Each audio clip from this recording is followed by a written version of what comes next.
Ladies and gentlemen, welcome to the Groyper Report. Tonight, we have some groundbreaking news to share with you. Welcome to the Groyper Report. Introducing the most racist men alive. They are shutting it down as we speak. Welcome to the Groyper Report. Sexist. Racist. Phobic this, phobic that. Terrorizing women across the country. Telling them to wear clothes. Saying all women are mid. Minorities fear them. The president has them on speed dial. Guess what? Your body, my choice. Brought to you by Frog Aura Maxing. Brought to you by Frog. Giga Chat Central, yes, thank you for asking. They all must go. Welcome to the one and only. Defending the last white men on Earth. AtlasThugged and Josh Vandernoord. This is the Groyper Report.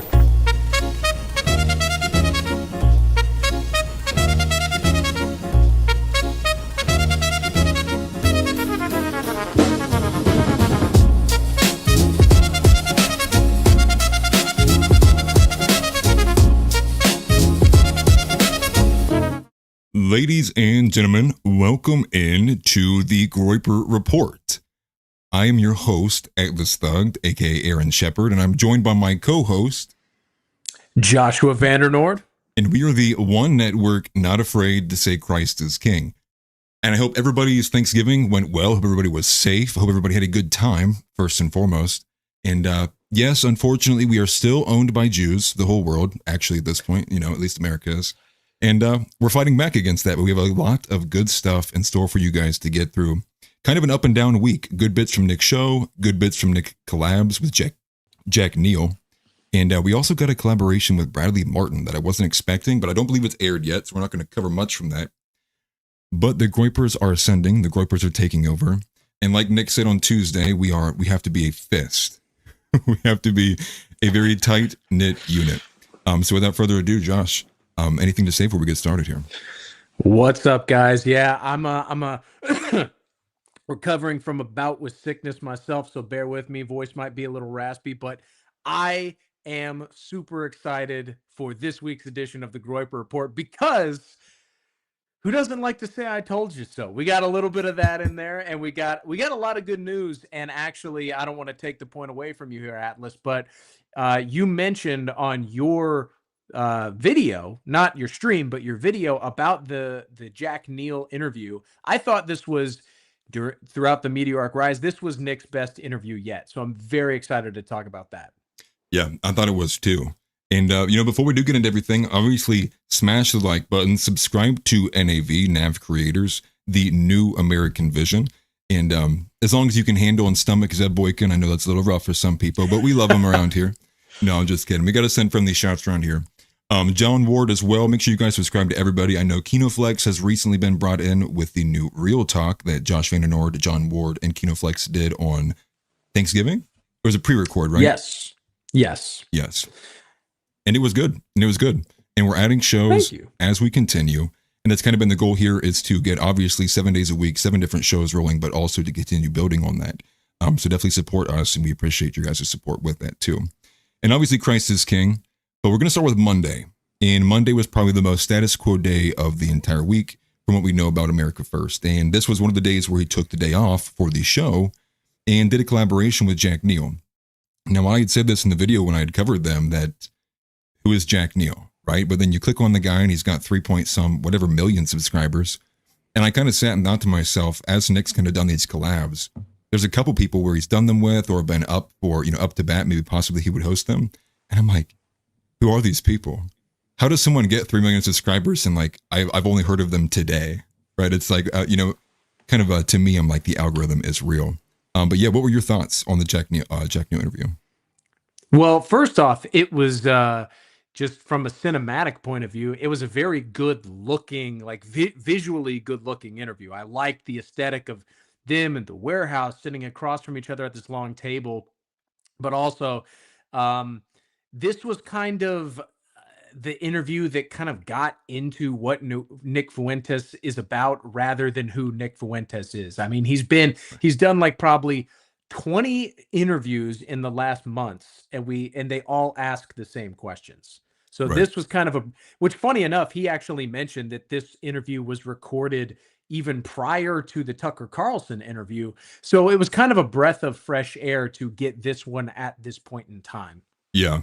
Because what I had said prior to that about some of these collaborations that he had done, and the reason why I thought we were getting so much of the backstory was because these guys know it's safe. It's like if right, PBD is like, if I can spend an hour on Nick's backstory, that leaves us only 10 minutes to talk about the Jews.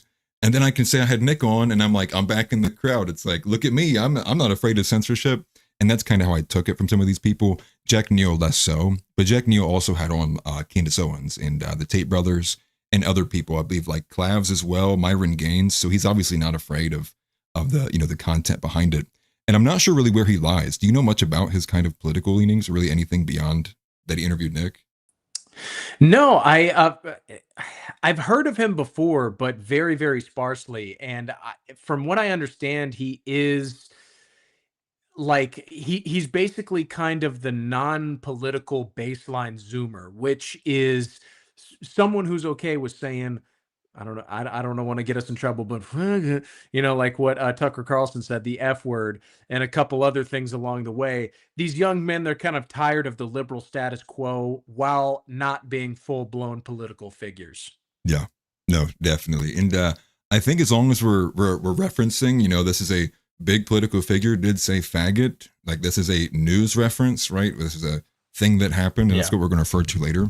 But as we say on Monday, though, Monday in particular, and I had noticed this, or I had made note of this in the video as well. We're going to get right to this clip here. The first one was the first and most viral clip of them all was, what would Nick do day one as president? And I think it was kind of like a pretty kind of vague question, because I think Jack almost was maybe wanting to get a spicy answer out of him. But it was more so the conversation that kind of ensued from there, because it went to voting rights and rights that women should hold. And once again, this was kind of like, out of the Tucker and Nick interview, this is now the second one where the leading clip, or the most viral, the one that you can tell is getting the most impressions and likes and interaction, is the one that talks about women. And this is something that I've made note of, which is I'm quickly going to be beginning to switch gears and say, like, I think the women problem is actually maybe more of a problem. But that's a conversation that we can hash out here. But just to get us started here, this is the first clip here. When Nick was asked, should women have fewer rights than men?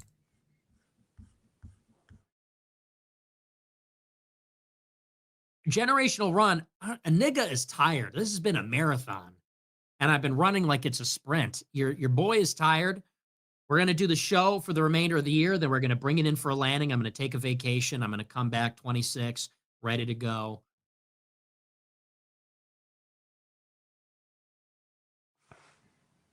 One second. That was the completely wrong clip, guys. I apologize.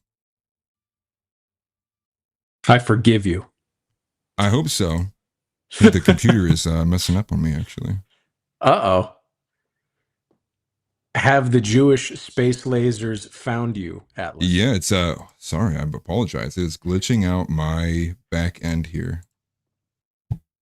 This is the clip. I know it is. Okay, I got it. Apologize for the terrible video. Here we go. Do you think women should have fewer rights than men? Generally speaking, yes. And I don't really love the rights. Rights is a very modern concept, and I think it's ideological. So I believe in human rights. I think everybody should have human rights, which is to say we should be able to speak our minds. We should have the freedom of conscience. We have rights to not be abused by the government. We have a right to a trial, a hearing with the jury of our peers. To me, these are all fine and well, but typically people are starting to conflate that with the privileges of influence in a democratic society. So voting rights is the big one. We have a right to vote. Now, this is treated like an absolute, but why? Does it really make sense that everyone has an absolute right to vote? Do children? Does a 5-year-old have a right to vote? You say, well, obviously not. Well, why? because a 5-year-old doesn't know enough, because they're not rational, because they're not developed. Oh, okay, so it's not completely absolute. We have to draw some lines. What about somebody that has mental problems?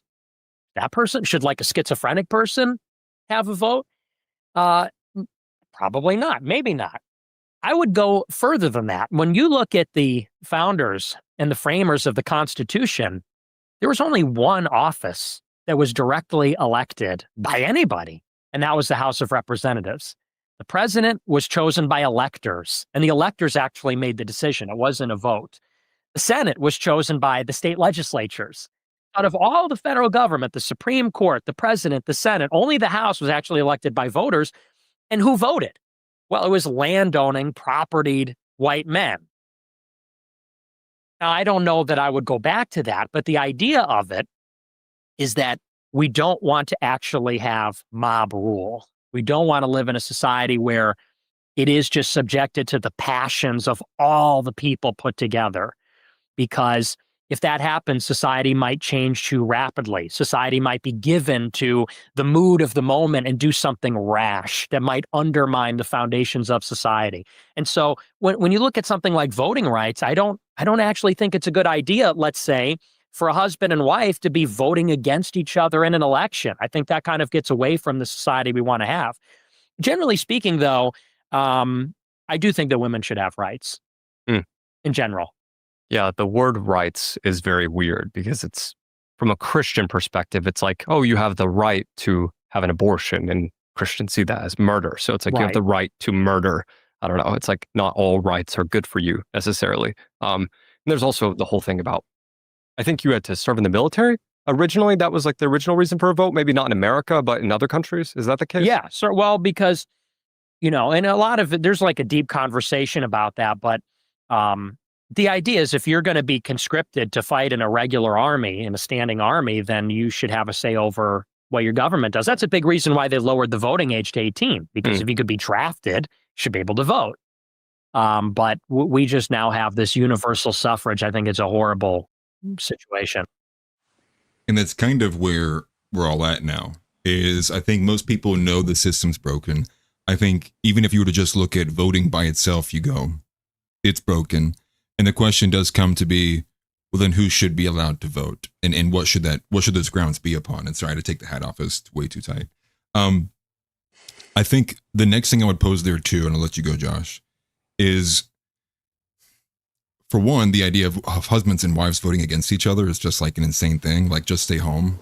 Like, why even waste your time? If you're going to vote against each other, you cancel each other out. It's like, just like stay home, just don't even worry about it.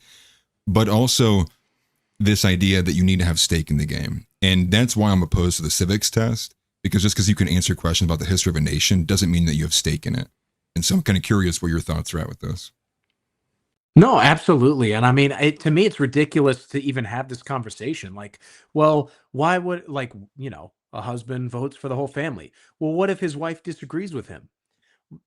That speaks to like the sort of social discohesion that we have going on in this country. Is like, why is this even possible? Like, I feel like our generation, and not even just like the Zoomers, but even the Boomers, are so far removed from the sense of community that we had like prior to just even World War II, or even as far back as the 1950s. Yeah. You know what I mean? Like, where a town, you knew the mailman, you knew everybody, and everyone, let's be honest, they believe, maybe you had Episcopalians on that side of the town and whatever over here, and the Catholics over here, but everyone was Christian.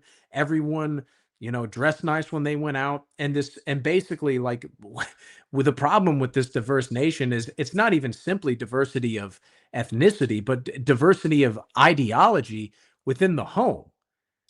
So I think Nick touches on a great point here. And this is a big part of the reason he's such a famous guy, is he breaks down these ideas that at their face value are so scary to like your average person, not even a liberal these days, just like your average person, and really analyzes like, well, why do you feel so strongly about it?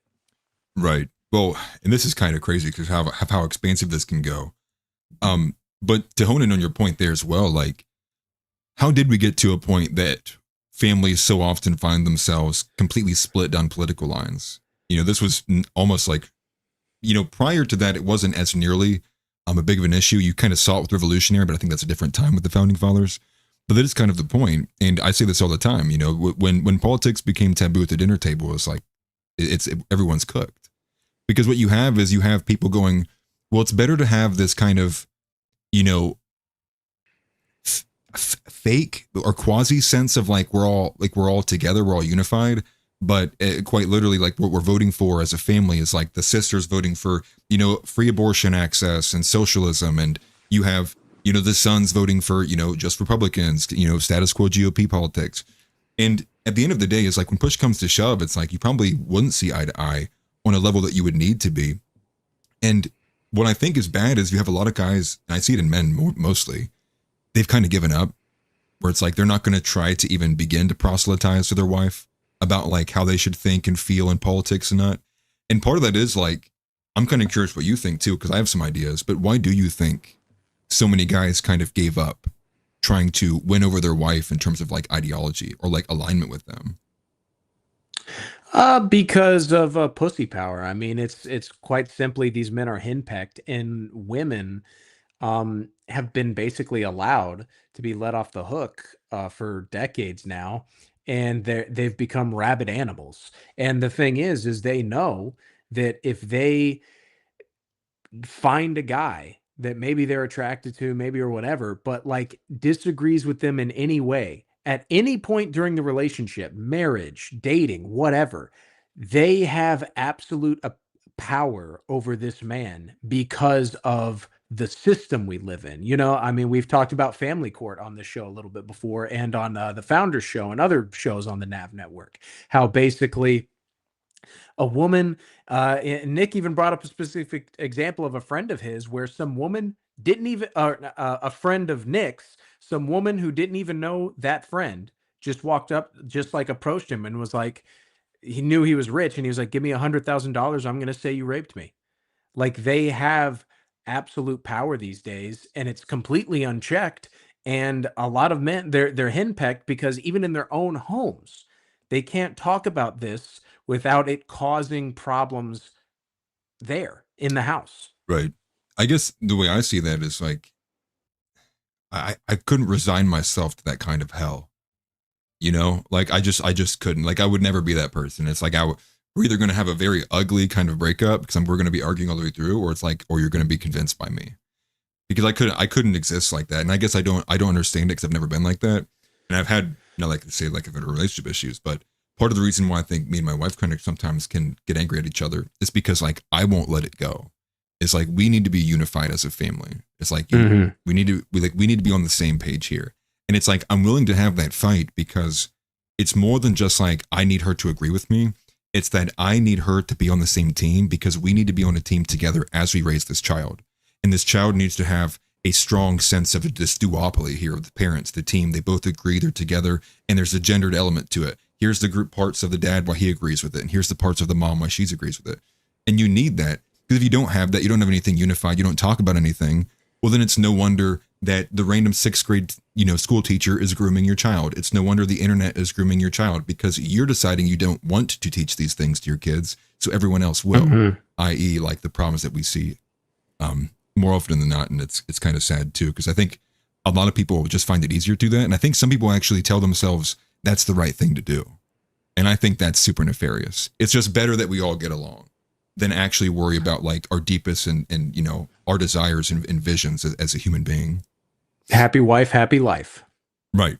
Exactly. Yeah. That shit's cancer. And so I guess the next clip we could go here, if we're staying on the, in particular, kind of the Jack Neal appearance. And I think there's probably no better clip than the one we are about to play, because Nick is kind of going on a bit of an explanation of why does MAGA fear him, or why does the establishment fear him, kind of giving a more broader answer to the question of why he thinks they are, he's such a hot commodity. And it was as simple as him basically saying that he does represent the original promise of MAGA, but in his own words. Here's Nick Fuentes.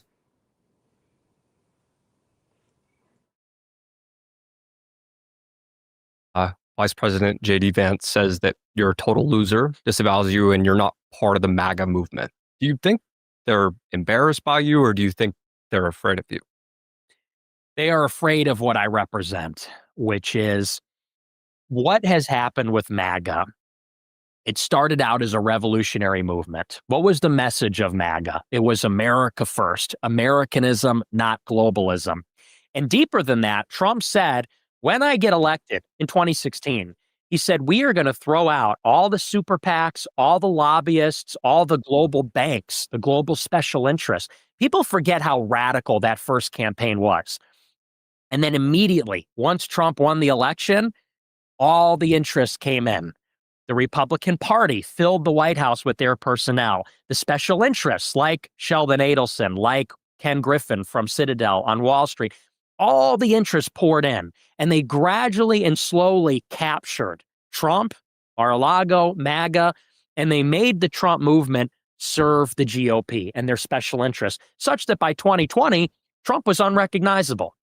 At 16, he said, we're going to end foreign wars. We're going to build a wall. We're going to end free trade. In 2020, he was bragging about moving Israel's embassy to Jerusalem, lowest black unemployment in history, cut the corporate tax rate by over 10%. It was a completely different campaign.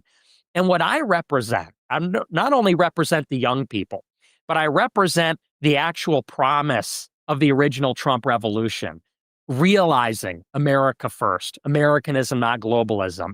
And so you have people like Ted Cruz or J.D. Vance. They see MAGA as effectively a form of a Trojan horse.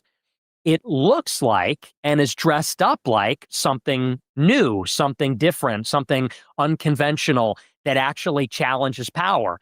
In reality, now that Trump has been elected the second time, it's a true Trojan horse. What awaits inside the Trump movement is lobbyists. Inside of it is the corporate interest. That's why Trump gets elected. He buries the Epstein files. He bombs Iran. He extends the corporate tax cuts. If somebody like myself is able to have a platform, then we will expose how MAGA has been corrupted. And then potentially in 2028, we might get another crack at actually having a populist takeover of the GOP. They would be happy if people would pretend that Trump of 2024 is the same as Trump of 2016, so that it's going to protect their grift. That's why they don't like me. And really, it's what else could I add here? I guess what I would say too, and another clip we will get to, and hopefully will be the last clip, because I don't know how many of these conferences Megyn Kelly's running. They argue, Megyn Kelly and Jillian Michaels, in the secondary clip that relates to this one, that the reason why these men kind of have these feelings and the reason why they're going under Nick Fuentes is because of the way that the left has radicalized them. And what they do is they omit their account, like their role that they played in this as well. And what I would note to most people is when Nick is attacking, especially like as of the last like 6-7 months, he's not attacking left-wingers majoritively. It's like 98% of the people he's going after are on the right wing. And it's very simple, you know, it's like, it's if you're in a room with like a traitor and your enemy, it's like, who gets the bullet? It's like most people say the traitor. And the reason for is because there's an extra kind of special nature to that, which was you're supposed to be on my side, but actually you're just as much of an enemy. And so this new narrative they're trying to concoct up with Megyn Kelly and such, that the reason why that, like, you know, they're all radicalizing and men are kind of garnering under the banner of Nick is because the left radicalized them. And it's like, yeah, they did. But at the end of the day, we looked up and realized that you were helping them. You were abetting them. You were finding ways that you were one of the good ones. You're like, I'm not like those guys as you point to us. And so, like, you know, miss us with that. And that's kind of my overall take. Josh. Yeah, I mean, you're absolutely right about that. And the thing is about this clip specifically is it's red pilling to see that at least, you know, Nick is talking about it. At least the conversation is being had. But it is kind of sad to just think about, like, to really resonate on how much Trump has let us down, because we were there. Like, I remember 2015. I was in high school when Trump ran the first time, and I was excited. I remember growing up during the Obama years thinking that, like, we're just going straight into hell, and this is the way it is. And then Trump comes on the scene, and I was like, finally, dude, like, we finally have hope. I stayed up with my mom till 3 a.m. during the first race in 2016 because I was on the edge of my seat. And I remember seeing his name, like Donald Trump has won, him doing the dance to My Way by Frank Sinatra. And I was like, dude, we're in the clear. Yeah. And then it's just been downhill from there, dude. It's so disappointing to see. And that is why young men are flocking to Nick Fuentes, because even Donald Trump let us down. Yeah. Well, especially even more so right now. But the super chat real quick before it disappears on me from Zeb Boykin. Thank you very much, Zeb. He says, repeal the 19th. Nah, repeal the 20th century. I would say both, actually. I think if you repeal the 20th century, the 19th goes with it, actually. Yeah, why be picky now? Yeah, right. We've been playing the long game, the play it. Hey, let's not get too greedy here game for decades, and look where that got us. I say go big or go home. Right. And well, I guess the thing is too is like I'm fully on the whole repeal the 19th. It's the obvious problem of like, how do you get people to vote for their own inability to vote? And so like this is one of the concepts I posed even in the video covering this interview altogether. Because I do think this may be something that has to be done like as a king, like a decree of just like these people aren't voting this time around. The only issue though that I see with that is I don't like if we were to do like any kind of, skin in the game or civics test, for example, you're going to cut a lot of black people out of the voting block. And add on to that too, not just young black men, but I think if you add in some of these disaffected young white men who are, paranoid schizo freak leftist, and you say they can't own something because they don't have a home, but they're all sitting there thinking the reason they can't own the home is the same people who just told them they can't vote. It's not going to be, like, how do you do that? And you go, there's going to be no violence. We're going to remove all these people's ability to vote and everyone's going to be okay with it. It's like, that's not how it's going to happen. People are going to lose their minds with it, but we know we needed to do that. So the question is, how do you get something strong enough and galvanizing enough that you can get a lot of people to say, you know what, I shouldn't vote? Because I don't have a solution for that. I just don't know. I don't want to get us too off topic here, but I would say that I think on that point, you're absolutely right. But I think that the majority of people, and ironically enough, the fact that we have so many immigrants here from the third world, getting rid of women's rights first and foremost would probably go over okay. You know what I mean? You're absolutely right though. Like if you were to get rid of that and go back to property owning stuff right now, if we only let the people that own property right now vote, we're kind of back where we started with the JQ. You know what I mean? Right. So we gotta that one's a little bit further down the line, I think. Yeah.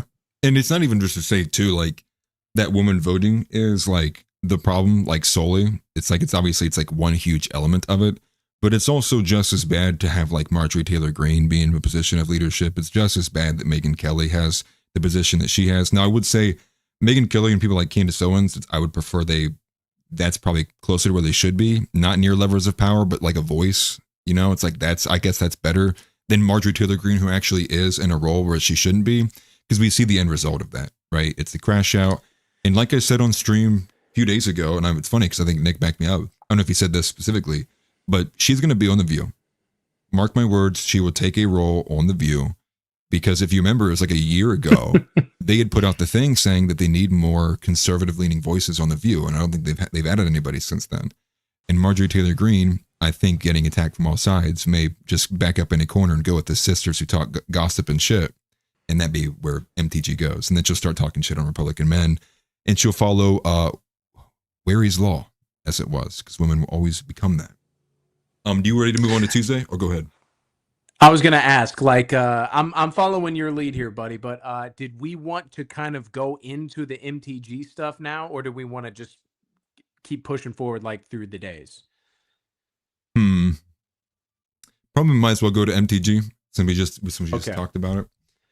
Because I've got a bit of a take on that, but I'll follow your lead. Like if you want to play some clips to kind of set it up, then we can go from there. Yeah, no. So I just have two from MTG. So we'll skip Tuesday for now. We're jumping ahead to Wednesday because this is when Nick kind of really railed it out.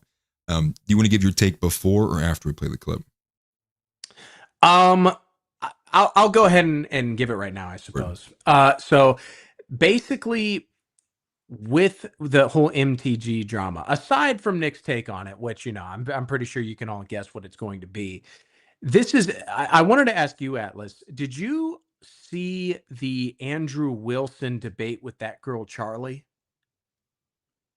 on whatever podcast? Was this the one that he got really angry about because she said something about the 3 baby moms? Yes. Okay. Did you see that? Or I've seen clips of it. I didn't see the whole thing. Yeah. Though. I hadn't watched the whole thing either, but I've watched enough of it to kind of go. And so I was actually thinking about with the MTG stuff. This is a perfect example of like just the problem with the woman question. So like I'm going to pivot to the Andrew Wilson thing. So if any of you guys saw the clips with Andrew Wilson, look, I like Andrew Wilson. He's a smart guy, but I think he got his lunch handed to him. I think this girl whooped him. She clearly got the best of him. She was calm. She was collective. I went back and I was like, who is this girl? I looked at some of her content and she's like I don't even know if she's an OnlyFans person, but she's like like her TikTok says she studies like fantasy literature or something. She's clearly like educated. And this is one of those things where she is kind of the quintessential example, this Charlie girl, of an intelligent woman. Like if you were to, I think she's wrong about Andrew Wilson. I think Andrew Wilson's assessment of her and the whole thing with his baby mamas and whatever, I think he is right, but she won the debate, if that makes sense. And my point being is like they will present to you a woman like that. I'm only bringing her up as an example. They'll present to you a woman like that to show like this cool, calm, and collected woman that can be badass, that can kind of overpower and outthink a man. But at the end of the day, you get MTG. It wasn't the same, but that's what she tried to be. And what do we got? She can't handle it, dude. Right. She quit because she couldn't handle the pressure. And look, I get it. She was probably threatened, with legal trouble or worse. But that's kind of it. And what was her excuse? Take your Israeli family. It's and bad go for my health. Home. Are you in it or not? Are you in it to win it or not? And that's really the point. It's like, guys, I'm really talking to the boomers here. Can we learn our lesson? Like enough of this, like, I'm going to bring my daughter to Congress Day, like it doesn't work.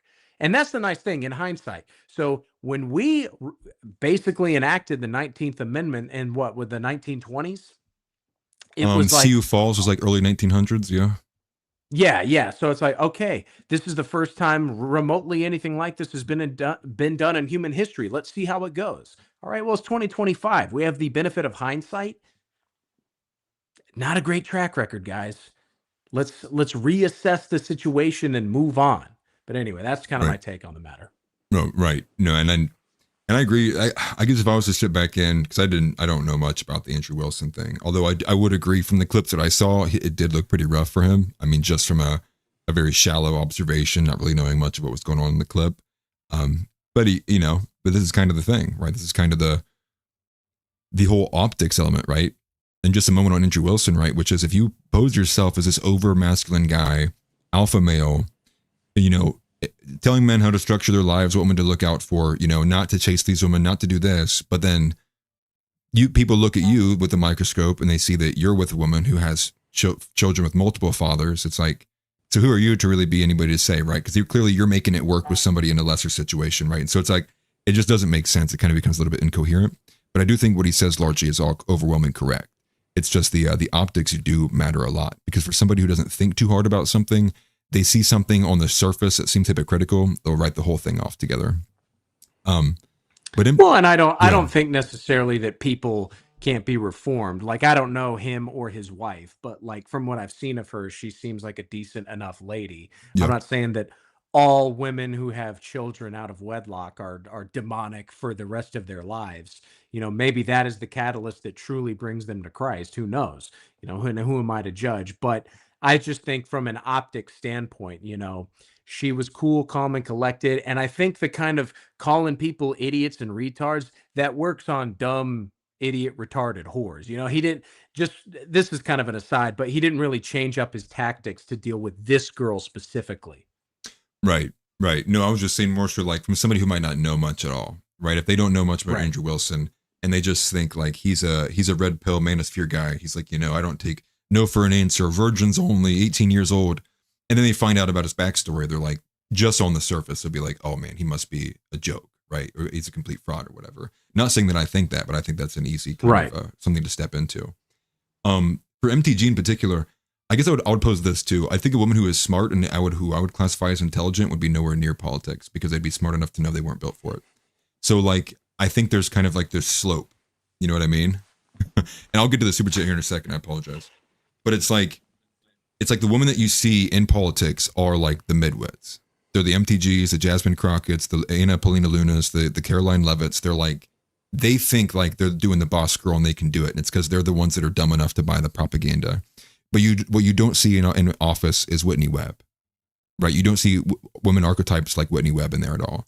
Women who are like very, very, very intelligent. And if they are, they're typically, they're based in Israel and they're promoting Israeli technology. Can't remember what that one lady's name is. It's escaping me. It's like Melanie something. But they go to the super chat, there's from GeoGasser. And GeoGasser says that anything outside of repealing the 19th is a shot in the foot. Most average American would be cast outside the ballot and we would probably be led by academia. And that was, I completely agree. I'm probably more so opposed to anything besides just repealing the 19th. And I do think that, for one, I don't want the civics test. I entirely disagree because Vivek can pass it the same as I can. The second thing would be the stake in the game, because I do think then if we're going off of the old traditional standards, that is that you would own property. But we know the barrier to access, and the average age of a first-time home buyer is 61 years old. So there's obviously this clear and huge barrier, and you would eliminate the majority of the youth from voting, and it would go to, just like GeoGasser's saying, probably rich young kids who have access to property and the academia, and it would get a lot older. It'd basically be like raising the age limit. The second thing would be with kids. Well, who has the most kids? It's not white people. And so like it's going to start, like it would start extrapolating power, and I think it would give poor incentives. I think the kids need to be attached to tax credits, not attached to your ability to vote. Because I think there'd probably be some abuse with that, and with immigrants as well too. Because people would come over, they'd have 3 kids, and they'd be like, "Hey, it doesn't matter. We came from Mexico. We have 3 kids. Clearly, we have a stake in the future." That's why I find it to be. I think repealing the 19th is just very simple. You can look at the metrics. It's very observable. You go, women are very easily assailable. They vote based off of consensus, not of critical analysis, generally. And it's like based on these very basic and easy biological observations of the patterns of behavior, we are eliminating you from being able to vote. You are a vulnerability in the voting system. And that needs to be that needs to be what gets pushed. And obviously people might sound it's like overwhelmingly sexist, but the data speaks for itself. You eliminate the woman voting bloc, the country like flips conservative in the majority of areas. Of course, dude. And here's to all this like bickering back and forth about the voting thing. Here's my solution. 5 votes. Zeb Boykin, Josh Vandernoord, John Ward, AtlasThugged, and Nick Fuentes. Those are the only people that can vote. Any ones in chat if you agree, 2s if you disagree. Dude, no suggestions. Dude, it'd be a beautiful country to live in. Oh baby, it'd be perfect. Yep, we're the co-equal kings, the 5 wise men. The 5 right. Love it, dude. Bring me my frankincense and myrrh, and maybe I'll let you exist. Well, here's the thing. To go to the MTG clip, we want to cover this in particular because this is Nick. There was a lot of these clips I wanted to pick through and pull through, but the reality is we wanted to spend time on the MTG one. He'd probably be sitting here for like an extra 40 minutes just covering the specific nature to that. Also, thank you for the other super chat. We'll cover that in just a second. The MTG clip I want to go to specifically is from Wednesday because he kind of summarizes everything all together. Why women shouldn't be in politics, MTG specifically, and giving a bit more kind of articulation to that. But also one more here from GeoGasser. Thank you for the super chat, brother. He says, maybe barring vote for people on stamps. That is a good idea. Put it to children, but if any of those families are on, any kind of welfare programs, then that kind of revokes a vote, something like that. I guess me and Josh have some talking to do as the new presidents of the country. But here we'll take that into consideration. Right. Let me grab this one here. This is the best one on MTG, so it's a little bit of a summary here. But here is Nick. Stop on the Marjorie Greene options and calls. No. She didn't resign because she wants to run for president. She resigned because it got too hard, because the pressure got to be a little too much. Southern belle, early hominid, Georgian girl, can't play in the man's game, can't play in politics. If you can't take the heat, maybe it's time to get back in the kitchen. Can't take the heat, can't take the pressure. Maybe it's time to get back in the kitchen. Thanksgiving is upon us. Turkey, stuffing, mashed potatoes. Thanks. So Marjorie Greene, she's out. She left Congress. And like I said, everybody thought she was going to run for president. And it turns out she just quit because she freaked out. And she went on Twitter today and she had an absolute typical female meltdown. Typical female meltdown. This is why you can't put women in politics. Thank you, Marjorie. I really should send her a thank you note. Thank you, Marjorie, for proving to everybody this is why you can't let women in politics, because they just cry. Because they just cry. When it gets too hard, they just cry. And you can't cry in politics because we have to save our country. We need the police. We need the National Guard to break the backs of our enemies. And it turns out you can't cry. You can't just have an emotional crash out. You can't have an emotional bitch fest because you're upset. This is what happens. So Marjorie is on Twitter.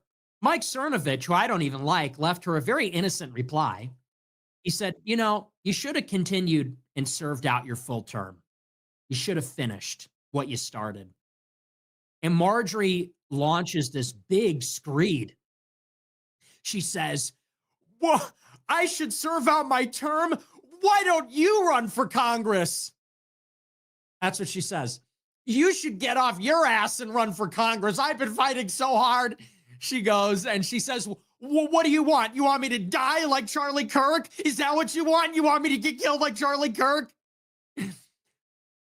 Are you kidding me? A congresswoman. To Mike Cernovich, all he said was, you really should have finished out your full term. It's only 2 years. That's not a long time.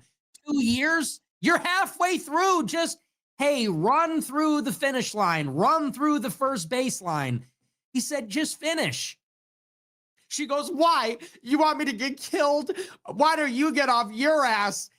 Stop being a keyboard warrior and put the phone down and you run. Oh my gosh. Women in politics. And, the only thing that I regret is that I wasn't with other people. I wasn't with the men, so we could all kind of share the knowing glance, like, get a load of this psycho bitch crashing out. Get a load of the emotional meltdown. Oh, boy, here we go. That's the only regret. I was, like, in bed on Twitter. Then it gets better. She comes back for more. She can't help herself. She comes back for seconds. She's a glutton. She's a woman of consumption. She comes back for more.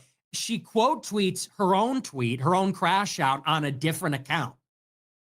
On her official Congresswoman account, the second account, and she says, I'll say this in the nicest way I can. Fuck you. And then she launches into yet another tirade, this time directed at men specifically. She said, typical man. Typical Republican man. You expect your dinner on the table, but I've been telling you that the trash hasn't been taken out and the dishes aren't clean. Then she closes it by saying, I'm going to tell you, Republican men, make your own dinner, asshole, and clean up when you're done. Okay? Represent the Congresswoman from Georgia. Representative Green, this is a sitting congresswoman. She says, such a typical Republican man. Make your own dinner, ass, and clean up when you're done. It's like, oh my gosh. Thank you. Thank you. Thank you. Thank you. Thank you. So that's largely the gist of what we have going on here. Let me get this chat out of the way, actually. But here's what I would say. Well, if you want to lead, take it. No. Go ahead, please. Here's what I would say, actually. And this is obviously, I think, maybe where I'll probably shine the most, I think, because this topic in particular is the one I'm like the most kind of irritated by.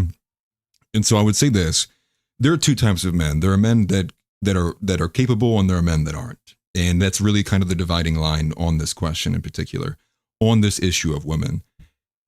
And it has gotten increasingly retarded and gay the longer that we have drugged this question out, as we know the solution. And on the other side of it is you get women who, the most common kind of pushback, right, is like, well, men aren't doing their job, right? Men aren't doing their job, so we had to step up. And it's like, no.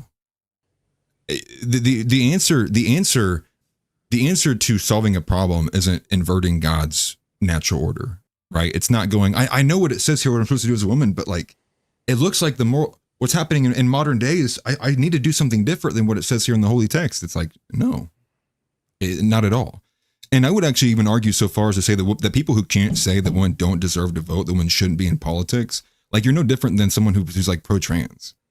Like, just because you're against trans people because they want to chemically castrate themselves or believe they're a woman, I mean, it's the same way that a woman it can't be a man in essence, and vice versa. You know, just because a woman can do just as good of a job doesn't mean that she is a man or should be replaced, you know, in a position that a man is supposed to hold, right? These in essence arguments are the ones that probably bother me the most, which is like, you know, because there's not men there, but a woman can do just as much and kind of be like a man in that position. It's like, that's not what she's meant to do at all. Like, she's meant to be at home. And just because there's a lack of good men or decent men doing these things doesn't mean like now we're just going to all of a sudden entirely invert the natural order of things and just continue to go along with it. And I say this too because it's increasingly noticeable that there are men out here who will not open their mouths on this issue because they are literally getting dog walked at home, and they fear what their personal lives will turn into if they start talking about the woman problem. And like, that to me is the part that probably angers me the most, which is like, there's a lot of guys in this space who could be helpful, but because it's going to threaten their own marriage or their own kind of, you know, sexual access in their home and like just their average home life and how it's going to go with the kids, they refuse to. But here's the thing. You shouldn't have fucking set your life up like that. You should have had your head on straight and set it up right the first time. You should have had your ducks in a row before you got in this position. And now that you have that problem, that's your problem. It's not my problem. It's not the youth's problem. It's your problem and your problem only. And you should be ashamed for that. And that goes for anybody whose shoes fit inside of that. I just want to get that point out across. You go ahead, Josh. Dude, you are preaching the gospel, my friend. I mean, and that's what I was going to say. This is what is so crazy about it, is every single man that I know in my entire life knows this.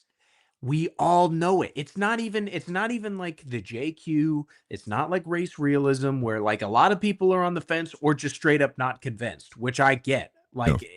I get it. Every man I know knows this, but they are too afraid to do anything. It's exactly like you said. They let their lives be set up this way. And listen, like I'm at home right now, but like I get henpecked by my family about things like this because it's like, oh, well, don't you want to get a wife? How are you going to get a wife talking like that? And I'm like, well, like, what kind of wife do I want? Yeah. I mean, seriously, like this is the world we live in. I'm not saying sexist things. Like, I'm just as sexist as God is. Right. According to you, like, and God's not sexist. It's just, it is what it is.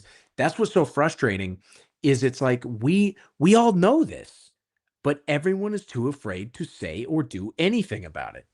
Right. And I mean, I think I would even go so far as to add, like, forgive me, I'm losing my voice a little bit. Like, when you just look at like some of the opening texts in Genesis, right? Like, God created man in his own image. God made woman from man. Right? It's like, I mean, like, let's use some common sense here. Is like, I think that's just the way that the language prescribes is obviously giving a pecking order here. And obviously that's not the only example, but there's numerous examples through this, right? You can even go so far as in Isaiah when it talks about how you will know your nation's being ruled, or it was a judgment of a nation to be ruled by women and children. Is America not being right now conquered and ruled by women and children? Is every HR department like the most powerful thing in almost every company ever? Don't you dare make a bad joke about somebody. No boss is going to deal with that. You're gone. Because we're appealing to these modern sensibilities, the effeminate sensibilities.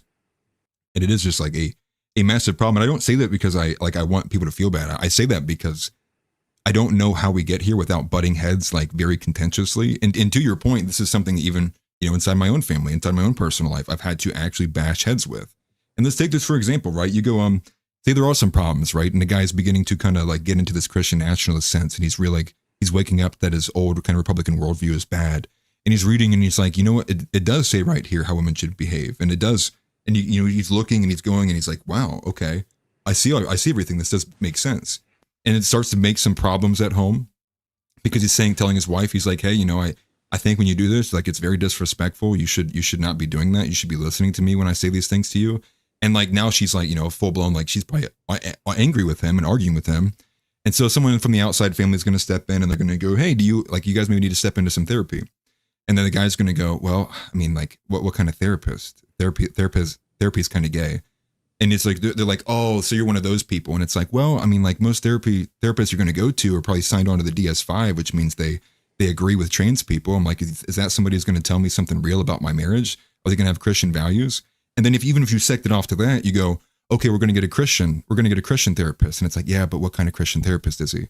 And so it shows you how many layers deep this problem goes, which is why I will always say I do understand why men don't want to deal with it. Because it is like, you're going to have to fight that burden and fight that battle your entire life. Because on almost every element, everyone's going to fight you. Even those who call themselves Christians, because they're going to bring in egalitarianism. They're going to bring in servant leadership. They're going to be like, oh no, you as your husband, you guys are co-equal leaders. I know what the Bible says there, but like, and it's like, it's just such a complex headache of a problem that's why so many men are just like, I'll just watch football. Give me a Bud Light and I'll watch football. And I kind of understand it to a point. I know they're just beaten down. I've seen it. Yeah. They've lost that fighting spirit. Right. And it's a sad thing to see a broken man, but it happens, Right. Literally browbeaten into submission. Isn't that sad? The men are the more submissive ones nowadays. And you know what the worst part is? The insult to injury is once they are browbeaten, then the women resent that. The women resent that they've won the battle. Right. And then they might cheat, you know what I mean? Right. I've been fortunate enough to not see that in like, friends' lives of mine, but like that's a real thing. It happens. Yeah. It's a very strong phenomenon. So you can't lose. Like it's like, okay, your wife made a snide comment in front of friends and family. It is worth picking that fight. You've got to do it. You get all these like rom-coms where that is like a kind of a common scene. They're like at the dinner table and the girl's like, oh wow, like don't you remember like when you did that one thing that one time and everyone saw you had a small pee-pee? And it's like what is this? Like what is that? But it's aggressive, and a lot of these girls kind of think that, what do they call it? Quirk chungus? Is that like the archetype? Like these girls all adopt this like archetype where they're like, I'm gonna be like the most ditzy, obnoxious, make everyone hate me and everyone will love me. And it's like, no, that's not how this goes. But moving on though, I think we kind of covered MTG pretty well.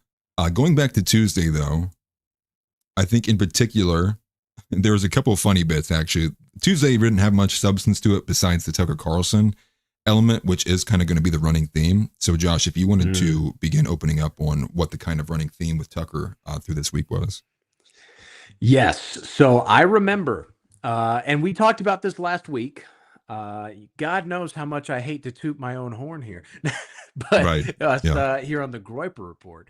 But there was I remember the first episode of Groyper Report was the same week that the Tucker Carlson Nick Fuentes interview debuted. It was the Saturday right after. And I remember there was kind of this like, why is Nick, he went hard against Tucker Carlson. Now he's not. Now they're buddies. What's going on? And as time has gone on, I mean, this is the sixth episode of Groyper Report. So it's been a month and a half since this interaction. It appears that things are falling apart. This was a conversation me and Zeb had on and off the show, which is like, is Nick a Fed? I think there's a conversation to be had. Only time will tell. And granted, there's a lot of time ahead of us, but after a month and a half, it appears that this was a play, that the Tucker Carlson interview was a play, similar to what you brought up, Atlas, about PBD, where PBD had him on to say that, okay, now my audience, I can have Nick on, ask him some softball questions about his backstory so I can get my audience off my back. Yep. Well, now Tucker Carlson can have him on, cozy up to him, get him to basically say, oh, I don't think Tucker Carlson is a Fed. And then what? Cozy up to Nick's audience and then make a play with Nayland Haley possibly to co-opt Nick's audience. And this basically is what happens, because since the interview, people have been henpecking Tucker, and Tucker has basically been saying that, he's basically said, I'll talk to whoever I want, but I'm not down with the anti-Semitism. This seems to have been some sort of play to co-opt Nick's audience. Yes. And we had a longer clip. It's just fortunately, it's going to be way too long to play for this kind of a show. But the kind of gist there was the change of tune as they kind of Tucker and Nick got further away from that interview. They became less friendly with each other because, they don't feel like they don't have like that guilt hanging over them because they were in each other's homes and whatnot. But Tucker has kind of taken this pivot to, well, the reason why I was having this interview was because I was trying to dispel Nick's anti-Semitism. I was trying to get Nick to, to dispel it. And it's kind of crazy for him to even say that because it's like not present at all in the interview beyond like the one couple or like the one instance where he says like, I think we should judge people by their identity. That's what Christians should do, or as an individual. And it's like, that was it. It's like there really wasn't any kind of extended or emphasis on that element. And then we get to what we got on Friday, skipping forward a few days, which is now probably what I would imagine the most viral clips in politics as of right now, which is Tucker Carlson saying to Piers Morgan, or basically challenging Piers Morgan to say faggot on air. And it was in this challenge that he was kind of trying to make a comparison here to the freedom of speech that you have here in America versus freedom of speech across the pond. But the way that I see it, given Nick's recent clip, and we'll go to it afterwards, it does seem to appear that Tucker is doing a lot of this postulating and positioning to appeal to Nick's audience. And what we both believe, at least I think Josh is on the same page as me, this seems to be an attempt of Tucker Carlson to grab as many people as Nick's audience begins to bleed. And partly it already has been, because there's a lot of people who are already going like, Nick's a Fed from his take on Charlie Kirk. They weren't satisfied with that, which there's a funny clip about him getting his credit card processing back. I thought that was hilarious. But that's kind of what's happening. And so I think they can see that he is suffering some bleed. Candace was, I think, the biggest striker. I don't even think it was Tucker. I think Candace hit him hard. And I think a lot of people who are watching both Candace and Nick felt like they had to decide. They had to decide who are they going to go with, because someone has to be right. One of them saying it was Israel, one of them saying it's not. And given the kind of political climate that was around that, leading up to that point, most people, or a lot of people, probably sided with Candace, just given the nature of what's been going on. And so I do think they're taking advantage of that, i.e. Tucker Carlson, Candace Owens, and others, by getting as close to they can as Nick's message without stepping on anybody's toes or crossing the line at all. So without further ado, we are going to skip forward ahead. This happened on Friday, but this is Tucker Carlson and Piers Morgan, and you're going to hear some words that, well, for some of you, you might not like. For me, I will be happy to hear. Here it is. Kinney from Tranmere. Have you read about this? Go on. She's a mother of 4. I think she's a nurse, and she gets beaten up by her boyfriend. He beats her up. She goes to the hospital, and she texts someone, a buddy of hers, a friend of hers, a girlfriend of hers, and describes the man who beat her up and sent her to the hospital as a, quote, faggot. The faggot. And she's arrested and convicted of a hate crime. The guy who beat her up is not arrested or convicted. And then she goes through this whole kabuki, which is now required, where she prostrates herself before the judge. I'm sorry, it was not a homophobic rant. By the way, you're allowed to be homophobic if you want in a free country. You can have any view you want. But no, because she used the word faggot, she's arrested, and the guy who punched her in the face was not. That story tells you everything. Well, I don't know that story. If it's exactly Daily Mail, baby. Okay. Pictures of her and everything. I'm not doubting it. I'm just saying I need to look into it. But if that is how you've told it, obviously it's ridiculous. Would you say the word faggot on camera? No. Why? Because you don't want to get arrested, do you? Doesn't want to be arrested. Because it's so harmful to people? No. Is it like gay bashing? What's wrong with that? No, actually, my whole issue with the whole trans debate, for example, is you don't need to slide into actually saying derogatory stuff about trans people to make the point that women's rights should be protected. You don't need to. Well, I agree. So what? I don't believe. No, but it's a magic word. I don't believe in needlessly, sneering. Well, I'm not smearing anybody. I just think. But what would you use that word? Faggot? Yeah, I just did. Yeah, but would you faggot? Use it? Faggot. Okay, but why? And I'm using it because you're not allowed to. Because you're I'm allowed to. Go ahead. I don't want to. Say I love gay people. Faggot. I'm allowed to. I just choose not to. This chick just got arrested for it and convicted. Right. So that doesn't have a chilling effect on your ability to. Look, there are people watching this who will be offended by the use of the word. I'm sure they chick. will. I'm not anti-gay. I never have been. I can use any freaking word I want. Offended by the use of the word chick. Chick. Okay, whatever. Dare you be so. So that's kind of the gist of this clip. But before we even say anything, we have to go to the second clip, because Nick highlights a word that Tucker is too afraid to say. So here's this clip from the same interview.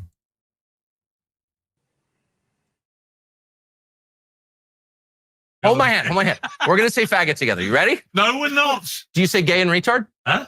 Do you say gay and retard? I say gay. I wouldn't use the R word. I wouldn't. I personally wouldn't. Are you? My choice. By the do way, you think it should be legal to abort a Down syndrome baby? I am exercising my free speech right not to use that word. I totally agree. I actually don't use the N word ever because I think it's ugly. I just don't so like by your own petard, you're being I kind of agree. I'm not even. Hold my. And there it is. He found the line. Piers Morgan found the line that Tucker would also not cross. And so obviously didn't take long. No, right. And this is I think that, retard and faggot both have also kind of made their way back into the mainstream. I would wager that retarded never really did kind of fall into any kind of super censorious territory. I think the other slur obviously did. And I think, though, it did begin to lose some of its meaning. Because you remember the period of time when Melanie Mack, that ridiculous girl streamer, was like posting it every single day? Kinda, yeah. Yeah, and so I think once it reaches Twitch e-girls are posting it on X, it's it really didn't, no one's really caring about it anymore.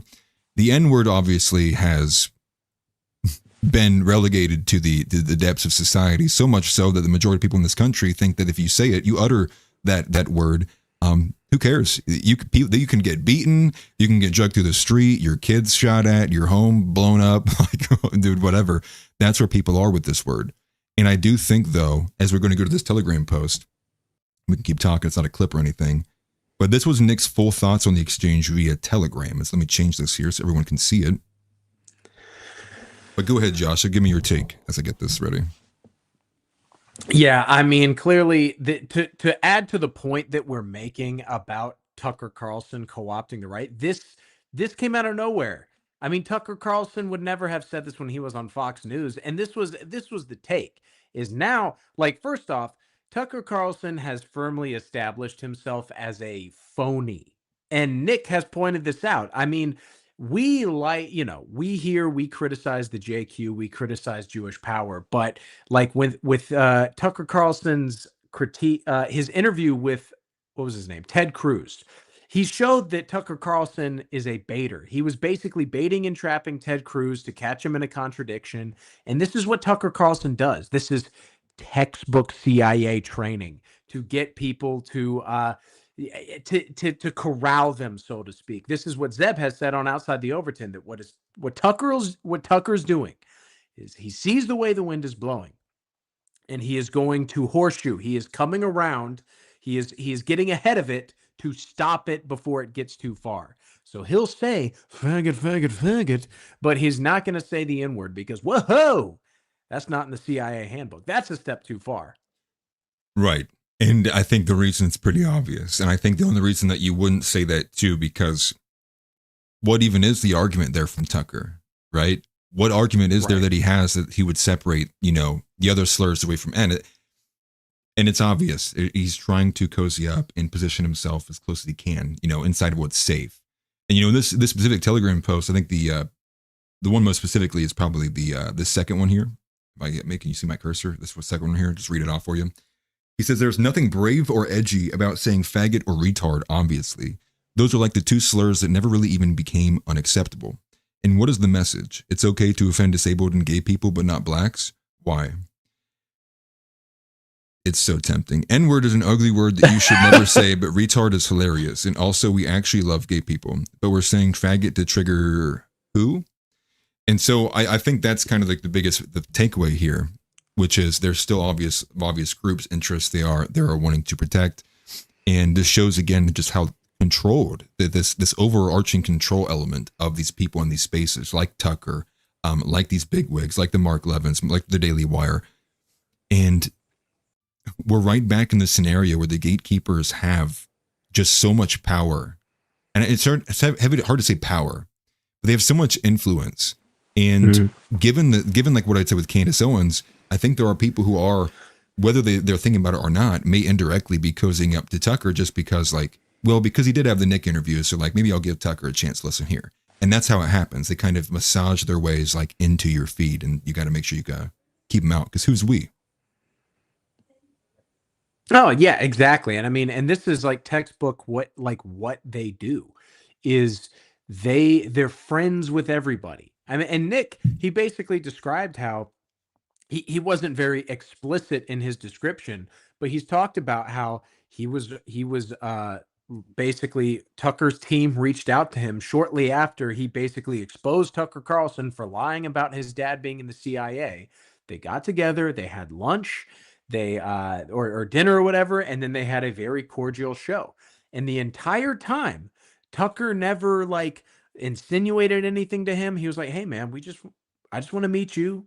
I just want to see what you're about. It's in good faith." And it was enough for Nick to basically say, I don't know, maybe I can play ball with Tucker. I mean, he seemed like a good guy. And this is the thing. This is something we've talked about is I've met people in person. I've met woman propaganda in person, and you meet these people. I mean, he's clearly not a Fed, but just from the outset, but you meet them and they're good people, you can get a sense of the person, but that is what the CIA does. That is quite literally what feds do. That is what Tucker is trained to do. I mean, no one doubts he's a Fed anymore.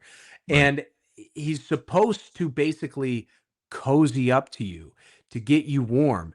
But now, I mean, Nick is smart enough to where it's now he sees it is what it is. This was a play. Yeah. And good for him for calling him out. Yeah. And I would also probably wager too, that's probably, when you think about some of those early interviews, who were some of the other ones that also did that same background BS? It was Dave Smith did the same thing. Their conversation didn't really go anywhere. They had a decent bit towards the end. Patrick Bet-David notoriously had the longest segment of the background story. That one went for 50 minutes. Almost the whole interview was talking about Cassie Dillon. And PBD, and I don't know if you saw this, I do have the clip, I don't think we need to look at it. PBD came out and said he has a theory that the reason why Tucker started saying the F slur was because of Nick. And yeah, and it's I agree, but it's I think PBD's kind of framing it Nick inspired Tucker to be different. But I don't think it's that. I think Tucker's okay, let me do this. Let me try this. Maybe this will get them, And he's I think it's a bit more nefarious. And it's obviously not just Tucker. I think it's a team concerted effort to kind of schedule out and visualize what is the tactics, what is the strategy here to kind of, demune Nick's influence, because nothing's worked so far. And so I think that might be the next step, is trying to co-opt him, right? Co-opt his entire movement, get people close enough, cozy up to him. And then when he has the slightest wrong, maybe slightest misquote or slightest misstep, the others will attack him like piranhas. They'll just be Tucker and Candace, the rest will be oh, no. See, this is why we don't associate with Nick. It's we agree with all these things, but that's why, because Nick says things like that. And that's why you got to stay away from him. And they'll probably continue to try to drive that as they continue this. Yeah. And think about it like this, the amount of people that are looking at Nick and what Nick says every single day, waiting for him to screw up, waiting for him to fail. And I mean, think about it.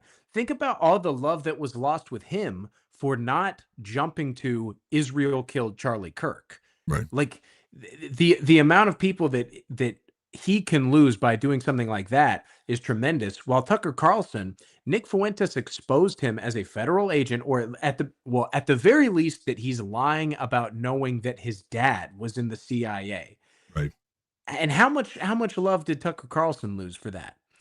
I mean, I can think of a few examples in my personal life, but like on the main stage of things, not much. Right. Well, the crazy thing is like between Take your Israeli family. Oh, think of the super and chat, go Gio. home. Between like Tucker, like all these people, right? It's almost like Megyn Kelly got worse blowback than what Tucker got for having the interview. You know, and it's because Megyn Kelly was made to facilitate everything because she's like the middleman between the Jews and Tucker Carlson, right? Or like that's the kind of like the appearance they have. And it was kind of wild, which I do think there is maybe a unique element to who Tucker's audience is, given he's been in the game for so long, given that he's changed positions quite publicly on a lot of different things. I do think there's a nature to Tucker having a genuine appeal just because he's been so public for so long that they think he's genuine just because he's been around for forever and they're so used to his personality, things like that. And maybe there's an element there. Maybe Tucker's a bit more of a powerful player than we give him credit for. Well, and before we move on, I just want to say, like, and I know we're getting into real conspiracy, the conspiracy realm over here, but I wouldn't be surprised, and I know this might sound crazy, if Tucker Carlson was more aligned with the Jewish powers that be than Ben Shapiro or Mark Levin. And what I mean by that is this. We do talk about world jewelry, how these people meet, how they share Shabbat dinner, and they're on the same page about a lot of things. But when it comes to the actual spy games, when it comes to the actual espionage, the beeper plot, for example, did Mark Levin know about that? Did Ben Shapiro know about that? No. But we've established the CIA is thoroughly infiltrated by Mossad, especially after World War II with James Angleton and the like.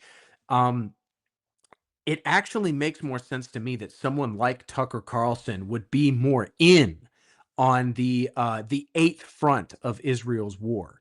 So while Tucker Carlson is being critical of Netanyahu, me and Zeb have speculated on this before, how I think Netanyahu is going to be the face of modern day Israeli evil, and he will accomplish what they set out to do in Gaza and Iran as best they can. And then once it's set in stone, or once they get as far as they possibly can, then they're going to cut Netanyahu off. They're going to say, this guy's a war criminal. And then someone younger in Israel is going to step up and be like, we hate what they've done. But really, it's all the same thing at the end of the day. Yeah. And I do think Tucker Carlson would be more aware or in tune with a plot like that than a Ben Shapiro or Mark Levin would. Yeah. Well, hold on. I'll read the super chat before it disappears. Geogaster says, if I can be massaged till afterlife by gangs on my way home without ever saying that word, I might as well choose to do so. That's funny. I get that. Yeah. Safety over edginess. I get that. To go back to the conspiracy camp, though, I do think something that does need to be explored, especially now that we're at this point with Candace Owens, is the idea of, is there actual Russian involvement?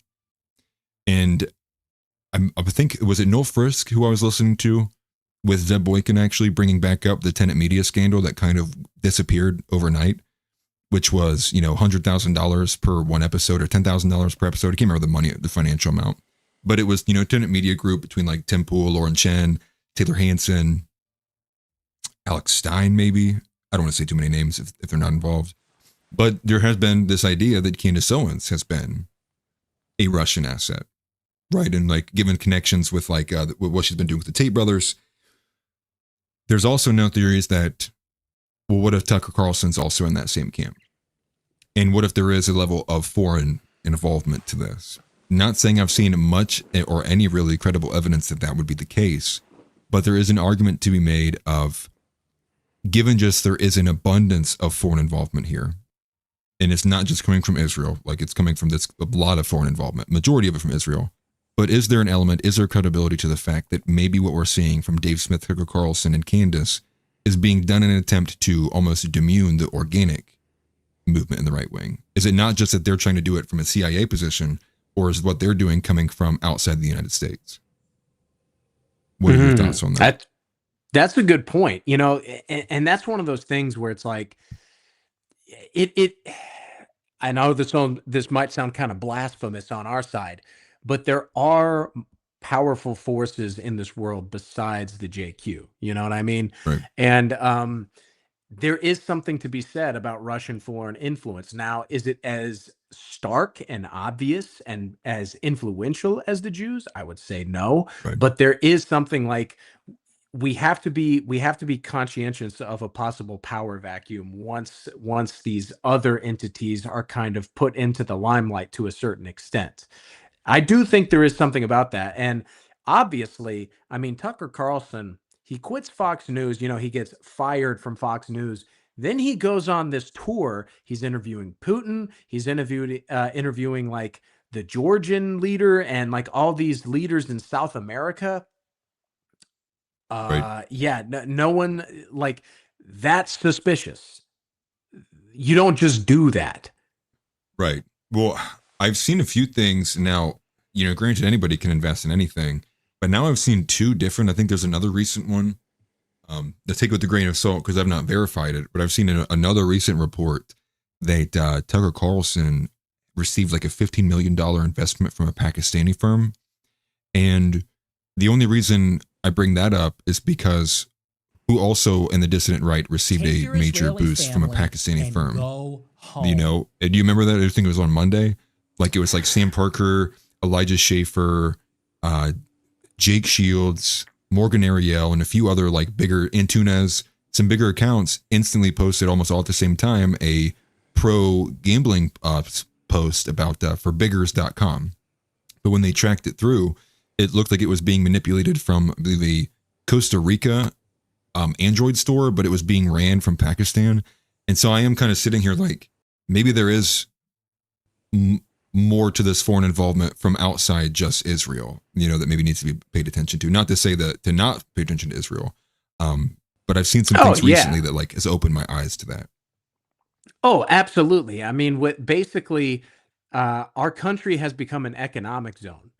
And everyone is taking advantage of it. And they're taking every opportunity they can. And that's the point. It's not just about getting the Jews out of our system. It's about getting every non-American out of our system. We don't, and look, I get the Russians are white, but we don't want them running us either. We don't want, certainly not the Pakistanis. We don't want anyone. And even though Mark Levin, you know, Tucker Carlson, I wouldn't be surprised if Tucker was taking money from Qatar as well. Right. I haven't seen any direct evidence of it yet, but I wouldn't be surprised. Yeah, and I do think the reason why I want to say that now is I want to get ahead of it in case, because I saw that from all those dissident you know, influencers, it made me think maybe there is like to get ahead of it. I'm not funded by any foreign power, and I never will be, and so. Getting ahead of that, I do think there may be like some people that are going to be very unfortunate if it's found out like, oh yeah, they've been getting money from this certain government or something like that. And I think, not to put any accusations out there, but we don't need any more optics battles like as it is. It's like it's already hard enough as it is. Like you turn down the foreign money, you don't need $200 to post about gambling. Have some fucking morals and principles. Like let's please like save our country. You don't need the extra money. You don't need to pay for your cats, whatever. Save the nation first. We'll go to the super chat for you. No gambling here on the NAV network. Agreed. Don't do it. And this is GeoGasser. He says, now they tracked the Egyptian plane 70 plus times in the same spot as Erica. Why is no one questioning her role as a possible intelligence asset? I think. Okay. Yeah, go ahead. Did you see Nick's clip about this? No. I don't think we have it, which obviously I like, you know, this was a super chat. We weren't expecting to talk about this, but he actually had a funny clip about that where he was talking about how, do you know logistically how expensive it would be to get an AC-130 Take to your Israeli follow family Erica Kirk and around, go either A, home. just to see what she was doing, or B, just to like follow her. Yeah. I thought that was pretty funny. Now, to your point, GeoGasser, there's an argument to be had. There's definitely an argument to be had that Erica Kirk is an asset. Yeah. A fat asset. What I would say though is, I'm just gonna say this, like I don't know. Like I think obviously it's all fishy. Like it's very scummy. I don't think we're gonna get any of the answers we want. We like how what else could you do? I think everyone's kind of said what needs to be said. We're bumbling towards a potential court case with Tyler Robinson where everyone, including politicians and influencers, are gagged. The gag order extends to like thousands of people now. I mean, like, what else really is there? And like, I don't think you're going to get really any justice out of this case. I mean, I think that this is kind of what the element is this is often how these things kind of end, is everyone kind of, it's we the people end up holding the empty bag and everything else moves on and continues.